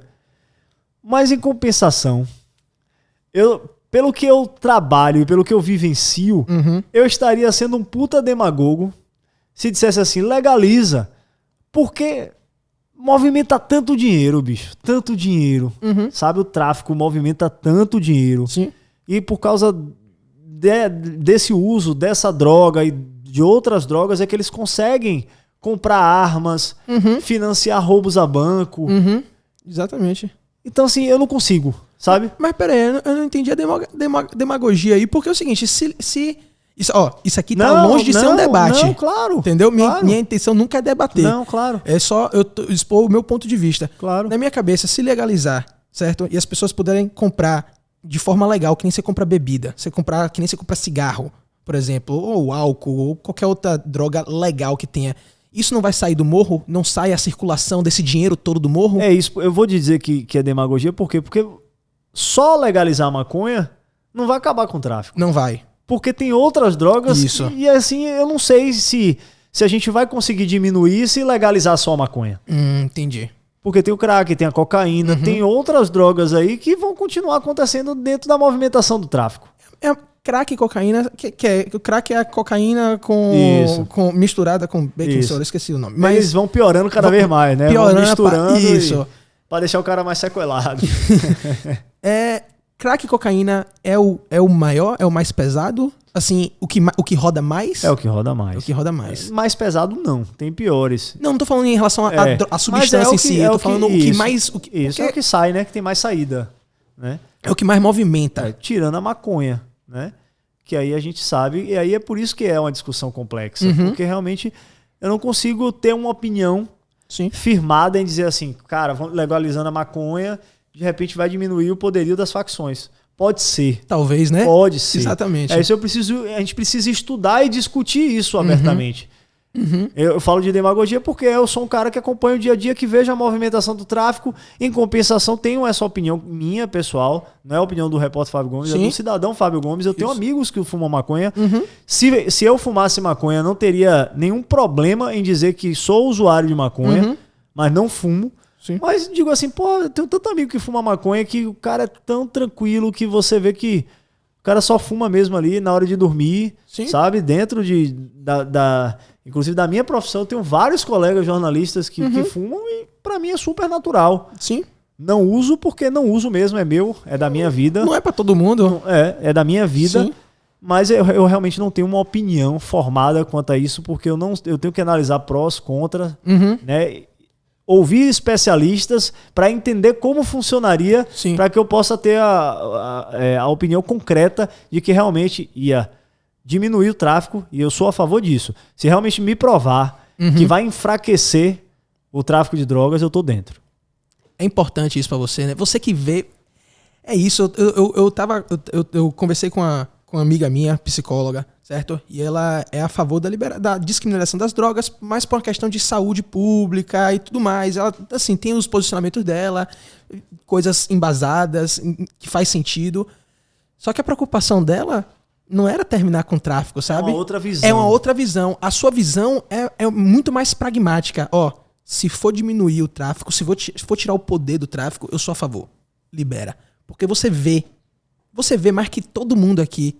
Você vê mais do que a grande parte da população o que o tráfico é. É porque é a minha realidade, né? Exatamente. Eu não tô na realidade das pessoas que têm problema de saúde ou que acabam se viciando, sabe? Eu não acompanho isso, eu não cuido das pessoas que são dependentes químicas. Sim. Então é um assunto que se você me perguntar aqui, eu vou dizer, rapaz, não.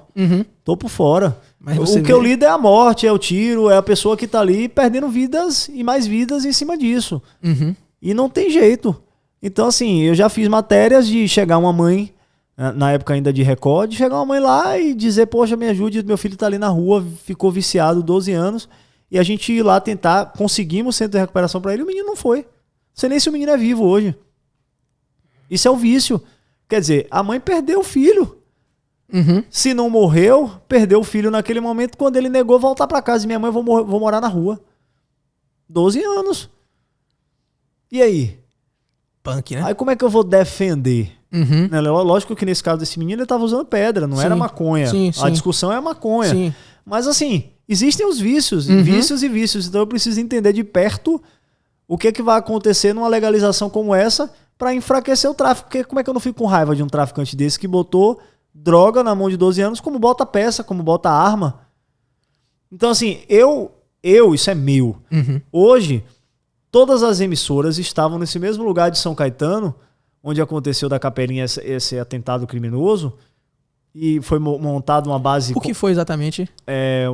Tem uma guerra histórica entre o bairro do Lobato e a Capelinha de São Caetano. Segundo a polícia, o pessoal do São Caetano de tarde, ontem à tarde, invadiu o Lobato para balear uma pessoa. À noite, a retaliação aconteceu, e aí teve uma morte e esses 11 feridos que eu te falei. Certo. Aí o que acontece? Hoje, botaram a base comunitária na principal, mas não foi na rua onde aconteceu. E os meus colegas de imprensa estavam todos na principal, mas ninguém tinha entrado na rua. Eu disse, eu não aceito. Você não entrou por quê? Não, eu entrei. Eles os não entraram outros não entraram porque não era local seguro. Ah, é por medo. Por medo. E eu fui, porque eu vou. Só eu e meu cinegrafista com a polícia do lado de fora, a polícia não tava. Quando a gente chegou lá, tinha os caras assim, dizendo, não, venha não. Não tô dizendo que era envolvido, não. Às vezes era um cara que não queria a gente lá. Mas podia ser do movimento. Sim. E a gente vai, porque eu não aceito não entrar em um bairro. Porra, Mesmo me proibindo, eu vou. Como assim, velho? Mas... E sem a polícia tá lá? Lógico que tem local que a gente não vai. Mas tô dizendo assim, numa área como essa, eu sabendo que tem policiamento do lado de fora. Não é que não tinha polícia. Do lado de fora, que você diz lá de fora o quê? Na principal, mas a principal tava aqui e tem uma outra rua na frente que foi onde aconteceu. Certo. Eu entrei nessa rua. A polícia não tava lá? Não tava na rua, não. A polícia tava cá e eu tava cá. Onde aconteceu. Mas assim, é por experiência. Se tiver um lugar que eu digo assim, não é hora de entrar, não vou entrar. Mas se eu achar que eu devo entrar, eu vou entrar porque a área tava suja, porque eu entendo que é burrice. Traficante precisa tem que ser um pouco inteligente de não matar um profissional de imprensa que acabou a boca de fumo. O cara matar um repórter pra quê? Pra polícia ter que dar resposta à sociedade? Porque, vamos dizer assim, Deus me livre, guarda, a TV Aratu ia passar uma semana falando da minha morte. Cadê os culpados? E aí a polícia ia ter que entrar e acabar com o movimento. Então, porra, seja um traficante inteligente. Rapaz, eu nunca tinha pensado por isso. Fique na sua, e pra que você vai matar? Vai levar o quê você matar um repórter? Entendi. Se o repórter tá ali para noticiar. Entendi. O fato aconteceu, precisa noticiar. Aconteceu recente Valéria. Em uma dessas situações, eu entrei onde a polícia não estava e que foi onde aconteceu a morte de uma mulher, de uma paulista, envolvida com tráfico de drogas. Quando eu cheguei lá, que eu bati de frente antes de eu começar a gravar, o cara virou o fuzil e apontou pra gente. Lá de longe. Eu peguei, me resumi a minha insignificância, botei meu rabo entre as pernas e fui embora. Ele queria me matar? Não. Ele queria me tirar dali. Ele queria te assustar, né? Se ele quisesse me matar, ele tinha tirado. Ele tinha tirado. Mas a gente viu o cara com fuzil em Valéria. Agora vem cá, você fala, a polícia não entra antes por quê? Não é que não entra, é porque às vezes é a estratégia, né? Nesse caso de São Caetano, a base não cabia nessa rua onde aconteceu. Então eles montam uma base, né, num ponto estratégico, porque, por exemplo, para esse pessoal do Lobato chegar lá, teve que passar pelo local da principal onde a base foi montada. Então o tiroteio aconteceu na quebrada. Mas para poder chegar, tinha que passar por onde a base estava. Então, estrategicamente, a base foi montada no lugar certo. Entendi. Mas não foi no lugar onde aconteceu a morte, por exemplo. Aí de lá, a polícia vai pro local. É isso. Aí eles ocupam, né? Acabam tendo a ocupação por tempo indeterminado e durante alguns momentos vão tendo operações. Não nesse momento que nós estávamos, mas sei lá, durante noite, madrugada, agora mesmo. É muito provável que essa seja uma noite, madrugada de operações lá, porque eles precisam dar resposta. Aconteceu esse atentado e não prendeu ninguém ainda. A polícia tem que fazer alguma coisa então? Tem que fazer. Se a gente vai cobrar. Se todos os dias a gente vai noticiar. Entendi. Então, eles vão precisar dar o resultado. Tanto que hoje tiveram que convocar uma coletiva, tanto a Polícia Civil como a Militar juntos, para falar que vão investigar, que estão investigando. E aí, por exemplo, se hoje eles vão fazer a operação, se acontece alguma coisa assim fora do esperado, a notícia já vai com a polícia entrou trocando tiro, dando tiro, isso e aquilo. Não leva em consideração o que aconteceu antes, porque, por exemplo, eu tava vendo um policial explicando o que aconteceu com aquela matéria, aquela operação do Jacarezinho que teve, que saiu no mundo. O mundo viu aquela operação do Jacarezinho, assim, só o resultado, né? Polícia entra e mata 20 e tantos. Mas não viu o que aconteceu antes. Não se fala o que aconteceu antes, que o cara, já era uma operação programada, quando o cara saiu do carro, balaço na cabeça. E aí a polícia foi avante. Por que eu quero saber que acontece essa coisa do só mostra o resultado, não conversa com a polícia antes? Qual é a intenção disso? Não, aí é aquilo que eu te falei, aí depende de quem tá trazendo a notícia. Eu sou repórter policial, aí eu vou no que eu te disse antes. Aconteceu uma situação hoje, morreu alguém, eu vou ligar pro major. O major é meu amigo, o major de todas as companhias aqui, a gente tem relação. Entendi. Então cabe a ele apresentar e ele vai me dizer a verdade. Eu vou pro que a polícia estiver apresentando como oficial. Lógico que o trabalho do bom jornalista é ouvir os dois lados. Sim.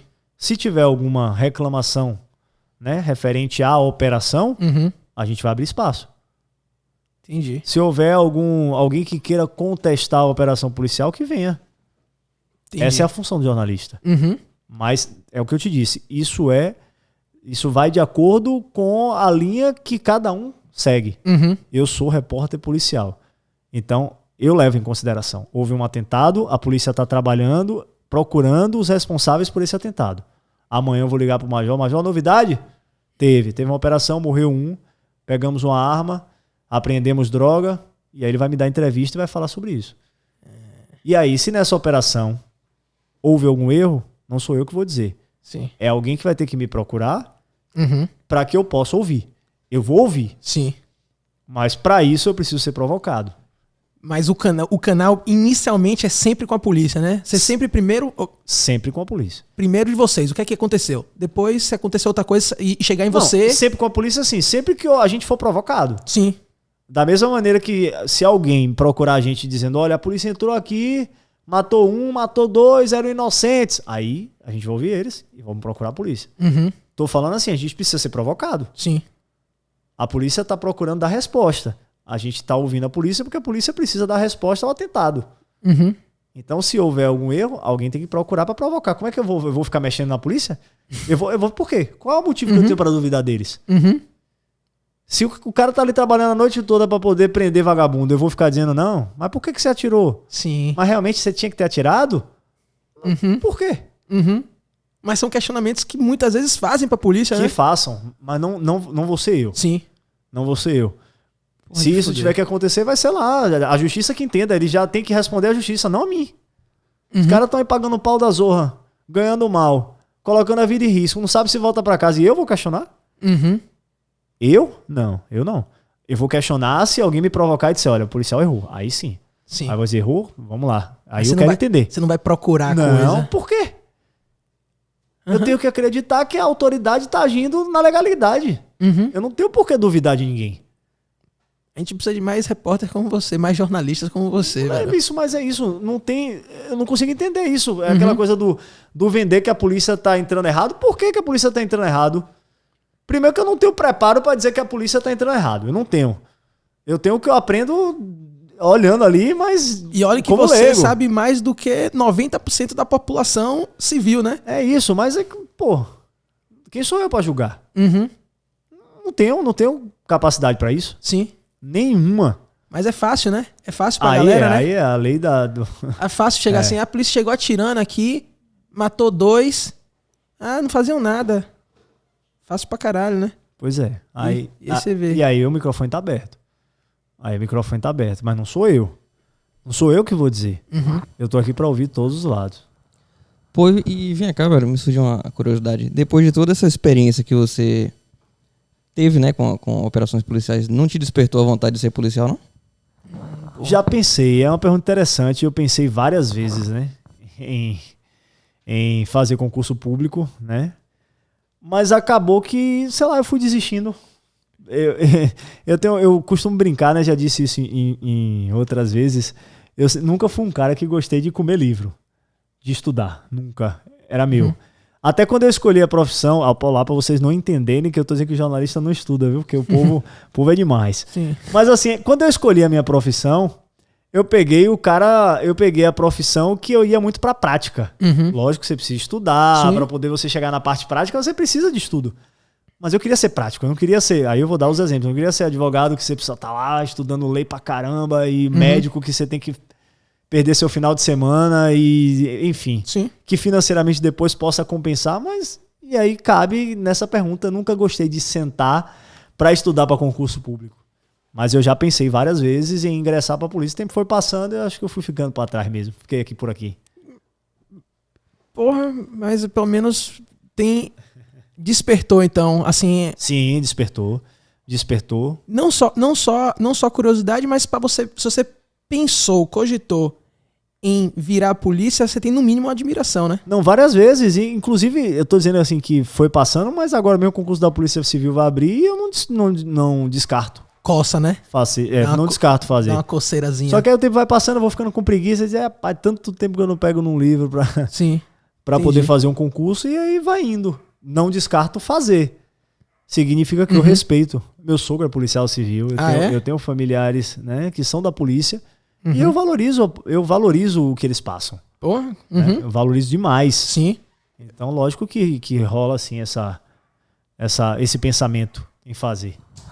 E outra, velho, com tanto de lei, né, que a gente tem hoje, às vezes o seu trabalho hoje você consegue contribuir muito mais do que se você fosse um policial, Pra caralho. tá ligado? Hoje em dia, pô, Olha o isso policial aqui. tá amarrado, né, não consegue fazer nada praticamente. Olha isso aqui, velho. Assim, eu já sempre fui um admirador da polícia. Eu tenho familiares que são da polícia, entendeu? Então eu sempre tive essa admiração e esse respeito pela polícia. Mas o seu trabalho como jornalista, o jornalismo é muito importante. Apesar de eu ter muitas ressalvas com jornalistas, mas jornalismo, pra mim é importante pra caralho. Jornalista acho que se perde às vezes. Entra em ideologia, entra em muitas coisas. Mas a coisa de noticiar o que tá acontecendo, você pode não estar ajudando na operação de libertar aquela família, mas você mostrou pro país, você mostrou pra população que isso está acontecendo. E é importante pra caralho. Isso é engraçado porque assim, a gente fala assim, porque eu que defendo muito a polícia, essa situação dos sequestros mesmo, é péssimo quando a gente chega pra polícia. É péssimo por quê? Porque, na verdade, virou moda, né? Virou moda chamar Virou moda. a imprensa. Não é péssimo pra polícia porque eles agora acostumaram, né, a entrar, tomar refém e a gente termina sendo o escudo deles. Não é que vou voltar a dizer, não é que a polícia vai invadir a casa e vai matar, não é isso. Mas, pô, os caras entraram atirando na polícia, entraram numa casa e aí contam com a gente pra poder se defender. E aí, nesse processo todo de negociação, o policial que já tá pirado porque tomou tiro, né? Não pegou, mas Sim. o cara correu pra casa atirando, dando tiro pra trás. E aí o cara entra na casa e aí o policial tem que ficar mais 3, 4 horas esperando a negociação com a imprensa lá pra poder ele sair em segurança. Então, é ruim. Tudo é ruim pra polícia. Tudo é ruim. Tudo é difícil pra eles, entendeu? Então, a gente tem o nosso trabalho, a nossa parcela de contribuição, mas eu tenho certeza que em determinados momentos a gente atrapalha também um pouquinho a vida deles. Sim. Então, Sim. mas lógico que é uma via de mão dupla, eles entendem também que precisam da gente em determinados momentos e a gente precisa da polícia o tempo todo. E acho que cada vez mais pessoas como você que são defensores da polícia, jornalistas, sabe? Especial, que são as pessoas que estão na imprensa, que estão falando para quem tá, para as pessoas, para a sociedade. Pessoas como você, acho que é até bom pra polícia. Porque o que mais tem é nego sentando pau. Com certeza. Inclusive, eu tive até uma discussão ao vivo com um policial recentemente, porque numa dessas situações de sequestro aconteceu no Ogunjá tem um mês e pouquinho. Eu não publiquei porque foi ao vivo, né? Eu tava ao vivo no programa, então fiquei mais de 3 horas nesse processo de negociação. Foi a primeira equipe de reportagem a chegar. Quando eu cheguei, a polícia já tinha acabado de balear 2. Eu peguei ainda os 2 sendo socorridos, botando na mala da viatura para levar para o HGE. E aí os outros 2 entraram numa casa, alvejados, também tinham sido baleados, entraram na casa e fizeram reféns. E isso tudo aconteceu ao vivo. E quando eu cheguei no Ogunjá, ali no posto, que foi onde eu estacionei o carro, que a família dos mortos, né, dos bandidos, estava desesperada. Vai lá, para ver se está vivo, não sei o quê. Eu já sabia que eles tinham sido alvejados, né? E aí cabia o hospital dar a morte ou não, mas eu vi o socorro, a polícia deu socorro. E aí os outros 2 entraram na casa. E aí eu entrei ao vivo. Quando eu vi, eu saí tão louco na adrenalina de ir, sabendo que o pau tava quebrando, que eu não peguei o celular que eu uso na transmissão, não peguei o fone e não peguei o colete. Isso que eu ia perguntar, você tá sempre de colete? Sempre no carro, né? Sempre no carro. E aí quando acontecem essas operações a gente coloca. E aí eu não peguei o colete. E aí eu falei pro meu cinegrafista, irmão, vamos voltar não. Segura na mão de Deus e vai. Maria, e aí Deus é mais. já tinha tido 2 socorridos, os outros 2 estavam lá. E o policial lá, munição pra caramba, sangue pra caramba no chão. E a gente mostrando tudo ao vivo. E o policial, velho, você não vai subir não, que você tá segurando. Eu disse, rapaz, irmão, você não vai me tirar daqui não, ao vivo. Eu disse, rapaz, mas passou a segurança. Ele exaltado, que ele tava no calor da coisa. E, pô, tinha um repórter lá e os caras tinham acabado de entrar na casa. E disse, irmão, eu não vou sair não, velho. Só vou pegar eu não vou sair daqui não, que vai que o pau come. Ele, mas se você tomar tiro, ele disse, se for na cabeça, colete também não segura não, irmão. Vou ficar aqui. Que nada. Aí fiquei. Aí a TV mandou um motoboy pra ir lá pegar a chave do carro que eu tava lá dentro da comunidade, pra pegar a chave, pra descer, pra pegar meu colete e eu vestir. Mas eu não aceitava perder nenhum lance. E aí foi chegando outras equipes já chegavam com colete e eu nada, sem colete. Tem que ser um pouco destemido, né, velho? Pra fazer isso aí que você tá fazendo. Totalmente. Quando eu cheguei lá, muitos lá da própria... A maioria dos meus colegas de emissora não fariam o que eu fiz. Não fariam. Nem de colete. Quem dirá 100. Porra, total. Quem dirá 100. Eu de colete eu não vou não, maluco. Então, a gente não sabia o que estava acontecendo. A gente só viu que a gente recebeu informação. Qual a informação? Chegou meu celular e eu tava perto. Então, por isso que eu cheguei rápido. Eu tava indo pra TV. E aí, olha, troca de tiro e tal. Vai pra lá. Pronto, cheguei lá. Vi 2 já sendo socorridos. Tinha entendido que a situação tinha acabado. Entendi. Aí, daqui a pouco, eu disse, tem mais 2. Aí eu começo a descobrir as coisas. Aí vou vendo, aí daqui a pouco corre polícia pra um lado, polícia pro outro, pau comendo. Eu disse, já era. Situações como essa, você chega a cogitar assim o risco e o que eu preciso fazer? Tipo assim, entra em sua cabeça que eu tô botando minha vida em risco? Na hora eu não penso. Na hora não eu pensa, sei que não. a minha profissão é de risco. Mas na hora eu não penso. Na hora eu uso a estratégia, embora eu não tenha tido treinamento hoje, eu uso a estratégia do que eu vejo do dia a dia, de onde eu posso pisar, de onde eu posso ir. Então, se eu entro numa comunidade, eu não entro... Eu entro parecendo um policial, Sim. quer dizer, andando pelos cantinhos. Sim. Na hora de entrar, eu boto assim os olhos, a cabecinha assim, será que dá pra ir? Entendeu? E aí a gente vai, é aquela coisa, a estratégia que a gente vê. A polícia não vai entrar, ela vai entrar fatiando com a arma apontada, né? Bota aqui a arma aqui, vai. E aí a gente vai da mesma maneira. Sim. Se tiver policial, a gente vai manter um distanciamento, vai atrás da polícia, né? Mas se não tiver policial, a gente vai devagarinho pra saber até onde vai.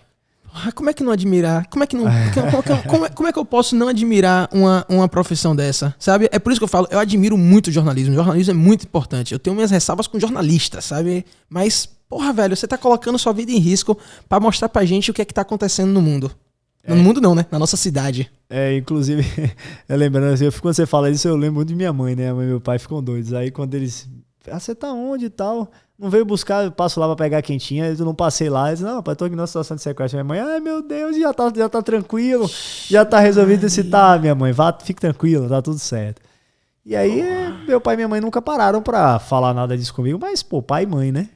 Então, todas as vezes que vem... Você tem filhos e sua esposa? Tenho. E sua esposa? Ela também não fala porque ela se preocupa, sim, claro, mas não tem como falar, né? Porque faz parte do dia a dia. Uhum. Então, assim, eu sou prudente. Eu tento ao máximo não colocar a vida dos meus em risco. Uhum. Então, eu sou respeitoso. Sim. Né? Embora eu tenha opiniões firmes relacionadas à polícia, relacionado a entender que bandido precisa pagar, né, na lei, eu sou respeitoso. Então, se o cara for preso na minha frente e passar, eu não vou fazer chacota com ele. O cara saiu hoje preso. Eu perguntei, você que é fulano e tal. Ele, sou eu e tal. Eu disse, e aí, faço a pergunta pra ele responde se ele quiser. O que você pergunta pra um cara desse, normalmente? Por exemplo, por que você botou a arma na cabeça da criança? Pra quê? Você não já tá ali fazendo refém? Sim. Pô, a minha raiva com o cara de Cícero Dantas foi essa. Eu ficava o tempo todo dizendo, por que você não libera a criança, pô? E tava com a mulher grávida também, né? Pronto, mas é isso. Só tinha a mulher e a criança. Sim. A mulher tava grávida e a criança. Uhum. Pô, pra que manter a criança? Sim. Qual é a lógica? Você já tá sendo filho da puta de fazer refém? Libera a criança. E ele não liberou. Lhe dá um pouco de raiva disso? Muita. Mas na hora a gente não pode transparecer. Sim. Na hora a minha ideia era acalmar ele. Sim. E dizer, pô, irmão, eu tô aqui com você, libera a criança. Eu vi, teve umas horas que ele tava exaltado, você calma, cabelo. Isso. Mas na hora se foda, cabelo. A minha ideia é que ele se lascasse ali, fosse preso logo. Né? Pô, uma criança. Vem cá, e assim, é um assunto polêmico, a última coisa que eu quero. Mas qual é o seu pensamento? Você falou que você é contra pena de morte, mas a favor da perpétua. Qual é o seu pensamento em relação à pena de morte? O que é que você tem de contra em relação à pena de morte? Eu não tenho opinião formada, eu não tenho nenhum pensamento assim. Na hora do calor no calor, quando vejo coisas como essa, sabe? Eu penso, papel caiu. Papel retado. Eu penso, bandido bom é bandido morto, sabe? Tem que falar da puta desse, não vai acrescentar nada na sociedade. Ele não tem como, eu não acho que ele possa ser reciclado, sei lá se essa é a palavra, sabe? Então, em certos momentos eu falo assim, porra, esse cara tem que morrer, velho. É porque, na verdade, assim, tentando explicar um pouco dessa situação, é justamente por não acreditar nas leis, né? Então, assim, pode acontecer um erro. Então você tá preocupado com o erro. Com o erro. Entendi. Na fragilidade das leis, a gente entender que a gente tá matando alguém que, de repente... é inocente. Isso. Entendi. Então, uma perpétua, por mais difícil que seja, ainda é possível, de alguma maneira, reverter qualquer coisa. A morte não, a morte é a última instância. Uhum. Então não é pena, não é isso, Entendi. sabe? Porque eu acho que o cara que mata criança, que estupra criança, que é pedófilo, que faz o que... Sabe, um cara desse não merece voltar para a sociedade. Mas eu também não posso condenar ninguém. Porque quando a gente generaliza assim dessa questão de ter a pena de morte, eu posso estar colocando alguém ali com essas fragilidades todas que a gente tem. E infelizmente o Brasil não é preparado para nada. Uhum. Né? A gente tem um país que deveria ser diferente em tudo, né? Com possibilidade de ser diferente em tudo, mas os vagabundos, os políticos não permitem isso. Né? Não há vontade em mudar leis, porque se mudar eles vão prejudicar eles mesmos, né? Então não vai sair do lugar, a gente vai ficar nessa discussão aqui a vida toda e não vai mudar. Então é por isso que eu não consigo defender a pena de morte. Sim. Por conta de achar que pode, em virtude disso, ter alguma injustiça nesse sentido. E erros acontecem, né? Pô, recentemente tem Joe Rogan, é o maior podcast do mundo, e ele levou um cara que foi preso 26 anos, ficou preso 26 anos E ele era inocente. Foi comprovado. Ele foi liberado porque comprovaram depois de 26 anos que o cara era inocente. Então eu entendo. Porra, se tivesse matado esse cara. Imagine. Aí provou agora que o cara é inocente. Ah, mas tá morto. E aí, faz o quê? Faz nada. Vai indenizar a família? Sim, mas o cara morreu. O cara Já foi. já foi. Inocente. Então eu entendo esse lado. Mas quando você vê coisas que eu e Jones a gente não vê. E aí na hora da raiva você, porra, esse cara não tem... Vai trazer por mais nada. que a gente também pense isso. A gente também tem essa mesma sensação que vocês. Uhum. Mas aí a gente coloca um pouco algumas coisas na balança e aí tenta tirar algumas, né? Algumas...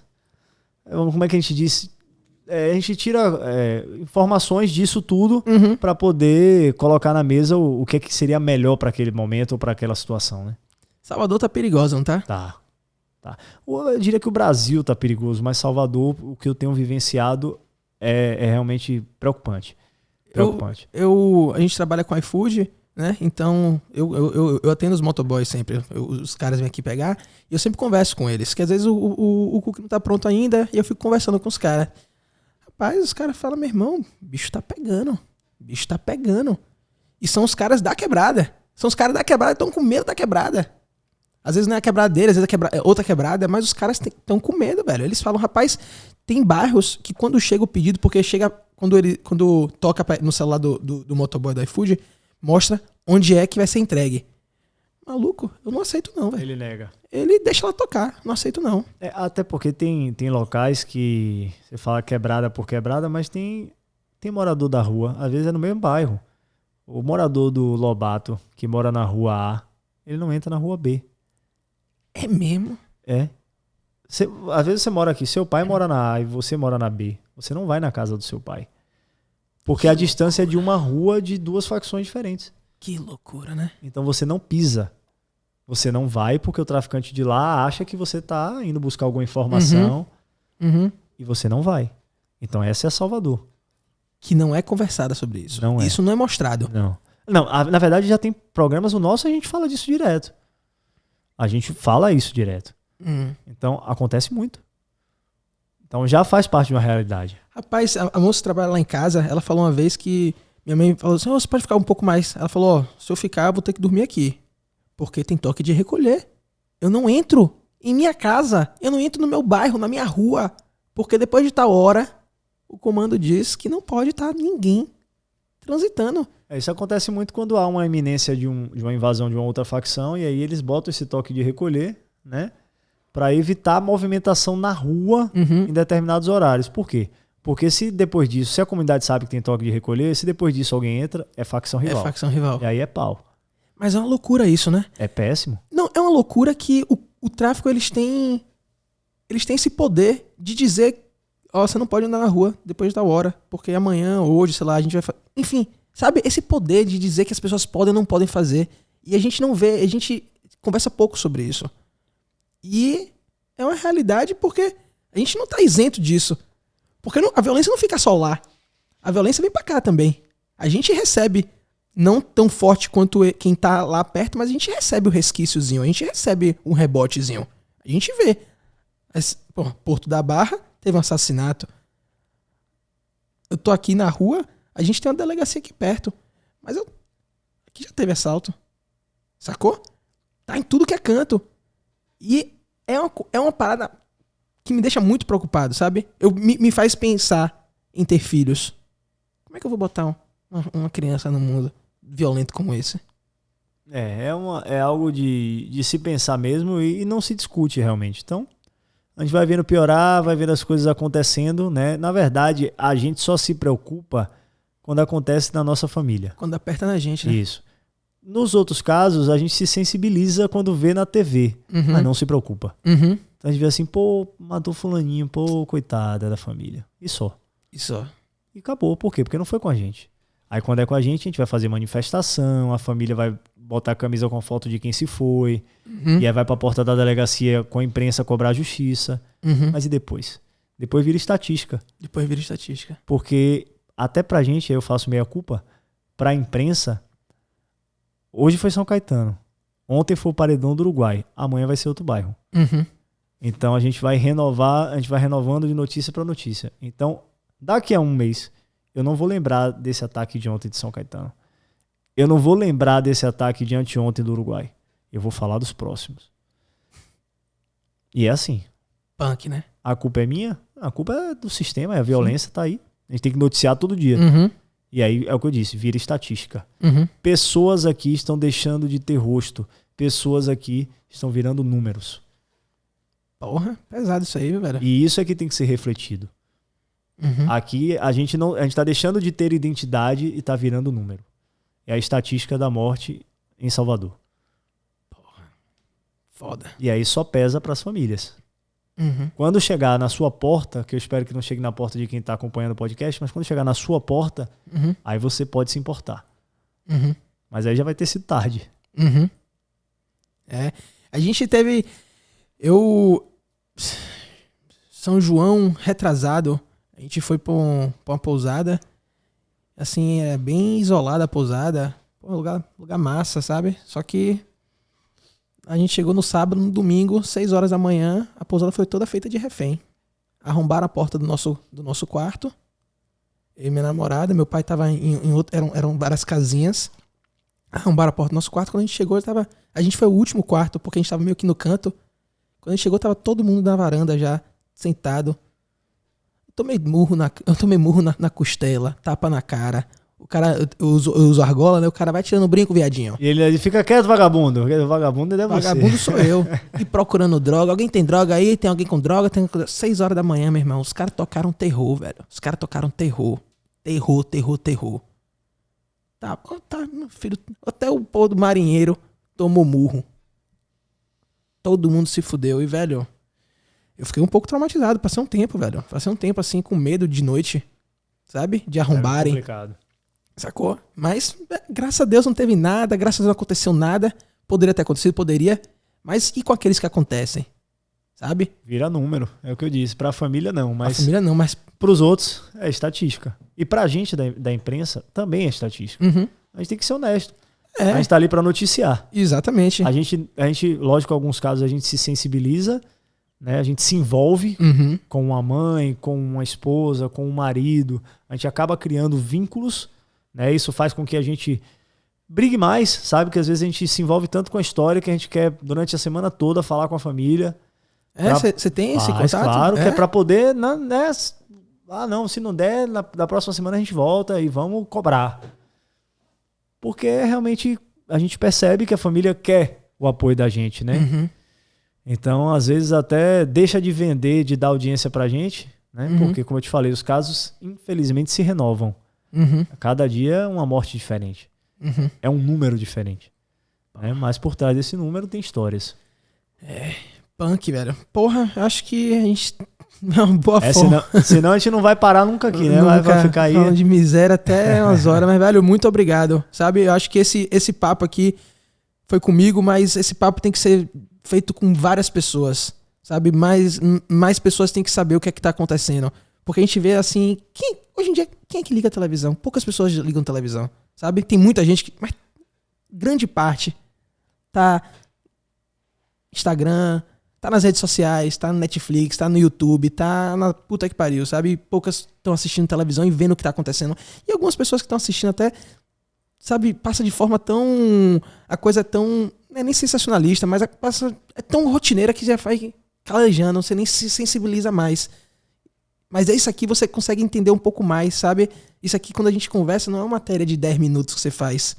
É uma conversa de 2 horas, onde você mostra todo aspecto, sabe? Todo o espectro que existe nas reportagens que vocês fazem. Isso é muito massa, velho. Isso é muito importante. E brigadão mesmo, velho. Brigadão por ter vindo. Acho que a gente tem que fazer isso aqui mais vezes. Quando quiser. Agradecer a você, Henrique, a Jones aí, a toda a galera. Né? E vamos contribuir, inclusive, com outras pessoas que a gente possa indicar, que possa discutir, porque realmente é um tema que tá dentro da sociedade, tá no dia a dia de todo mundo e ninguém acha que tá ileso, né, de passar por qualquer situação e pode se tornar uma vítima ou perder um parente, uma pessoa querida. Exatamente. E a gente precisa discutir isso porque, como eu te falei, coloquem isso na cabeça. Pessoas estão deixando de ser história e estão virando números, perdendo identidade. Valeu, um abraço pra todo mundo. Valeu, meu velho. Brigadão, viu? Tamo junto. Valeu, galera.